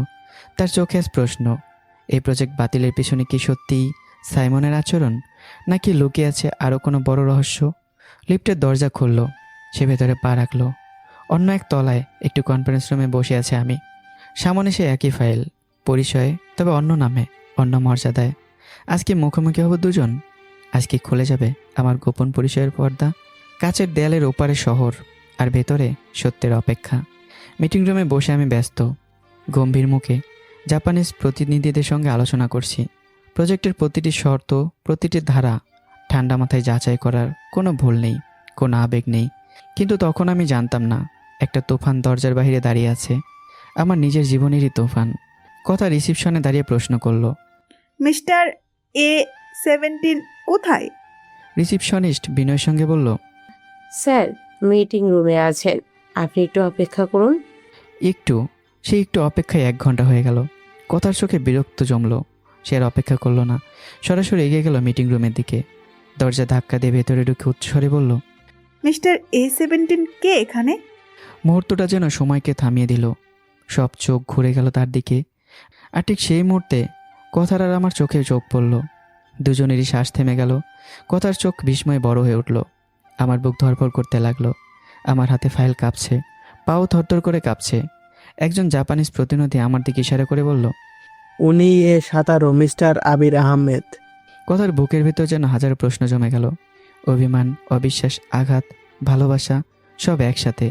সে শুধু তাকিয়ে রইল সেই মানুষটার দিকে, যাকে সবাই ঘর জামাই বলে তুচ্ছ করেছে, যার শিক্ষাগত যোগ্যতা নিয়ে প্রশ্ন উঠেছে, যে নাকি তেমন কিছুই নয়। তাহলে এ কি? তখনই আমি ভাঙ্গা গলায় বললাম, কথা, পাশে আমার কেবিন, তুমি একটু অপেক্ষা করো প্লিজ। কিন্তু কথার অপেক্ষা করবে না, সোজা এগিয়ে এসে আমার সামনে দাঁড়ালো। কলার টেনে ধরে বলল, তুমি? কিছু সিকিউরিটি গার্ড এগিয়ে এলো তাকে থামাতে। জাপানিজ কর্মকর্তারা বিস্মিত। আমি দ্রুত সবাইকে থামিয়ে বললাম, শি ইজ মাই ওয়াইফ। ঘর নিস্তব্ধ হয়ে গেল। কথা আমাকে প্রায় টান দিয়ে আমার কেবিনে নিয়ে গেল। দরজা বন্ধ, আর তারপর ভেঙে পড়ল অঝরে কান্নায়। তার কান্না শুধু রাগের নয়, ভাঙা বিশ্বাসের, লুকোনো সত্যের, অপমানের, আর নিজের অজান্তে হারিয়ে যাওয়ার ভয়ে। তুমি আমাকে বলনি কেন আবির? তুমি A17, তুমি এই কোম্পানির হেড, তুমি এত বড় পজিশনে, আর আমি তোমার পাশে দাঁড়িয়ে তোমার জন্য লড়েছি, অপমান সহ্য করেছি, আর তুমি চুপ ছিলে। আমি মাথা নিচু করে দাঁড়িয়ে আছি। আমি চাইনি তুমি আমাকে আমার পরিচয়ের জন্য ভালোবাসো। আমি চাইনি কেউ বলুক আমি টাকার জোরে তোমাকে বিয়ে করেছি। আমি চাইছিলাম তুমি শুধু এই মানুষটাকে দেখে গ্রহণ করো। কথা কাঁদতে কাঁদতেই বলল, তাহলে আমাকে বিশ্বাস করোনি? আমি চোখ তুলে তাকালাম। বিশ্বাস করেছি বলে লুকিয়েছি। আমি চেয়েছিলাম একদিন তুমি নিজে থেকে বোঝো আমি তোমার সম্মানের যোগ্য, শুধু পদবীর জন্য নয়। কথা হঠাৎই নীরব হয়ে গেল। তার মনে ভেসে উঠল সেই রাতের কথা, যখন আমি বলেছিলাম আমার থেকে তোমার চাওয়ার কি কিছু নেই। সে বুঝতে পারে এই মানুষটা কখনো নিজের জন্য কিছু চায়নি, শুধু চেয়েছে তার পাশে থাকা অধিকারটা। কথা ধীরে ধীরে আমার বুকে মাথা রাখলো, কিন্তু কান্না থামেনি, স্বর বদলে গেছে শুধু। আমি তোমাকে পদবী দেখে ভালোবাসিনি আবির, আমি তোমার মনটা দেখে ভালোবেসেছি, কিন্তু তুমি আমাকে তোমার কষ্টে অংশ নিতে দিলে না। আমি তার মাথায় হাত রাখলাম। বুকের ভিতর জমে থাকা ভয় ধীরে ধীরে গলে যাচ্ছে। কাছের দেয়ালের ওপাশে শহর তখনও ব্যস্ত, কিন্তু ছোট্ট কেবিনে দুজন মানুষ নতুন করে একে অপরকে চিনছে। আজ প্রজেক্টের সিদ্ধান্ত সে বড় সিদ্ধান্ত হয়ে গেছে, আমাদের সম্পর্কের সিদ্ধান্ত। ঝড় এসেছে, কিন্তু এই ঝড়ই হয়তো বা পরিষ্কার করবে সব ভুল বোঝাবুঝির আকাশ। কেবিনের ভেতরে নরম আলো, বাইরে কাচের দেয়ালের ওপরে শহর, আর ভেতরে জমে থাকা এত অভিমান। কথা আমার সামনে দাঁড়িয়ে, চোখ দুটো ভেজা অথচ দৃঢ়। তুমি জানো আমার স্বামীকে সবাই ঘর জামাই চাকরের বাচ্চা বলতো, তখন আমার কলিজা ছিঁড়ে যেত আবির। বাইরে থেকে হাসতাম, ভেতরে ভেতরে ভেঙে যেতাম। তার কণ্ঠ কেঁপে উঠল। তুমি এত বড় পোস্টে কাজ করো, একজন ইঞ্জিনিয়ার, এই কোম্পানির A17। তুমি চাইলে তো আলাদা বাসা নিয়ে থাকতে পারতা, এত অপমান সইতে হতো না। আমি একটু গম্ভীর নিঃশ্বাস নিলাম, চোখে ক্লান্ত ভালোবাসা। কথা, আমাদের বিয়েটা স্বাভাবিক ছিল না, পরিস্থিতির বিয়ে। তাই আমি দেখতে চেয়েছিলাম তোমার পরিবার তোমার জন্য কত দূর যেতে পারে, আর তুমি আমার পাশে কতটা দাঁড়াতে পারো। আমি চেয়েছিলাম তুমি আমাকে মানুষ হিসেবে ভালোবাসো, পরিচয় হিসেবে নয়। তাহলে প্রজেক্ট বাতিল করছো কেন? সাইমন চৌধুরী যেন তোমার থেকে দূরে থাকে। নামটা উচ্চারিত হতেই ঘরে এক মুহূর্তের জন্য নীরবতা। সাইমন চৌধুরী। কথা মুচকি এসে বলল, জেলাসি, তাই না? জলে তোমার? জলে? এটা কি স্বাভাবিক না? আমি তোমাকে ভালোবাসি কথা। তোমার পাশে অন্য কারো ছায়া দেখলে আমার ভেতরটা অস্থির হয়ে যায়। কথা এবার শান্ত, তার চোখে দুষ্টু ঝিলিক। তাহলে প্রজেক্টের কি হবে? আমি এগিয়ে গিয়ে তার হাত দুটো ধরলাম। প্রজেক্ট হবে, তবে শর্ত আছে। কি সত্য? প্রথমত, আমার পরিচয় গোপন থাকবে, কেউ জানবে না আমি A17। দ্বিতীয়ত, আমি যে প্ল্যান দেব তুমি সেভাবে কাজ করবা, কোনো আবেগ না, শুধু কৌশল। মানে? এই প্রজেক্ট সরাসরি বাতিল নয়, আমি টেকনিক্যাল অবজেকশন তুলেছি। সাইমনের প্রেজেন্টেশনে কয়েকটা ইচ্ছাকৃত ফাঁক রাখা হয়েছিল। এখন তুমি অফিসিয়ালি রিভিউ মিটিং চাইবে, তুমি নিজে প্রেজেন্ট করবে। আমি বোর্ডের সামনে বসে থাকবো A17 হিসেবে, কিন্তু তোমার স্বামী হিসেবে নয়। কথা চোখ বড় বড় হয়ে গেল। তুমি আমাকে পরীক্ষা নিচ্ছ? আমি মাথা নেড়ে বললাম, না, আমি চাই সবাই দেখুক খান গ্রুপের আসল শক্তি তুমি, সাইমন না, তোমার বাবা না, তুমি। কথার বুক কেঁপে উঠল। এতদিন সে ভেবেছিল আমি লুকিয়ে রেখেছি তাকে, আজ বুঝলো আমি তাকে তৈরি করছি। আর সাইমন? কথা ধীরে ধীরে জিজ্ঞাসা করলো, সে বুঝবে তুমি তার নাগালের বাইরে, ব্যবসাতেও এবং জীবনেও। কথা এগিয়ে এসে আমার বুকে মাথা রাখলো। ঠিক আছে মিস্টার A17, আমি তোমার প্ল্যান অনুযায়ী কাজ করব, তবে একটা শর্ত আমারও আছে। কি শর্ত? কথা একটু হাসলো। এই প্রজেক্ট জিতলে আমরা আলাদা বাসায় উঠব, ছোট্ট একটা সংসার যেখানে কেউ তোমাকে ঘর জামাই বলবে না, আর আমি গর্ব করে বলবো তুমি আমার স্বামী। আমার চোখ ভিজে উঠল। ডিল। দুজনের হাতে একসাথে জড়িয়ে গেল। বাইরে কাচের দেয়ালে শহরের আলো ঝিলমিল করছে, ভেতরে নতুন এক পরিকল্পনার সূচনা। প্রজেক্ট এখন শুধু 2000 কোটির নয়, এটা এখন ভালোবাসা, সম্মান আর নিজের জায়গায় ফিরে পাওয়ার লড়াই। ঝড় থেমে গেছে, এবার শুরু হবে যুদ্ধ। আর কথা শোনো, সাইমন আর তোমার বাবাকে বলবে যদি চৌধুরী গ্রুপ ছাড়া প্রজেক্ট কমপ্লিট করতে পারে তাহলে প্রজেক্ট পাবে। এই বলে আমি মুচকে হাসি আর মনে মনে বললাম, শ্বশুরমশাই, আপনার প্ল্যান আমি কখনো সাকসেসফুল হতে দেব না। সাইমন চৌধুরীকে আমি আমার স্ত্রীর থেকে দূরে সরিয়েই দেব, দেখব আপনি কি করতে পারেন। তো বন্ধুরা, কেমন হচ্ছে এই গল্পটি অবশ্যই কমেন্ট করে জানাবেন। আর বাকিটা কিন্তু এর পরের পর্বে, মানে আগামীকালকে A to Z দেওয়া হবে। তো অবশ্যই যাওয়ার আগে ভিডিওতে একটা লাইক দিয়ে যাবেন, আর যারা চ্যানেলটি সাবস্ক্রাইব করেনি তারা একটু কষ্ট করে সাবস্ক্রাইব করে দিয়ে যাবেন। আল্লাহ হাফেজ।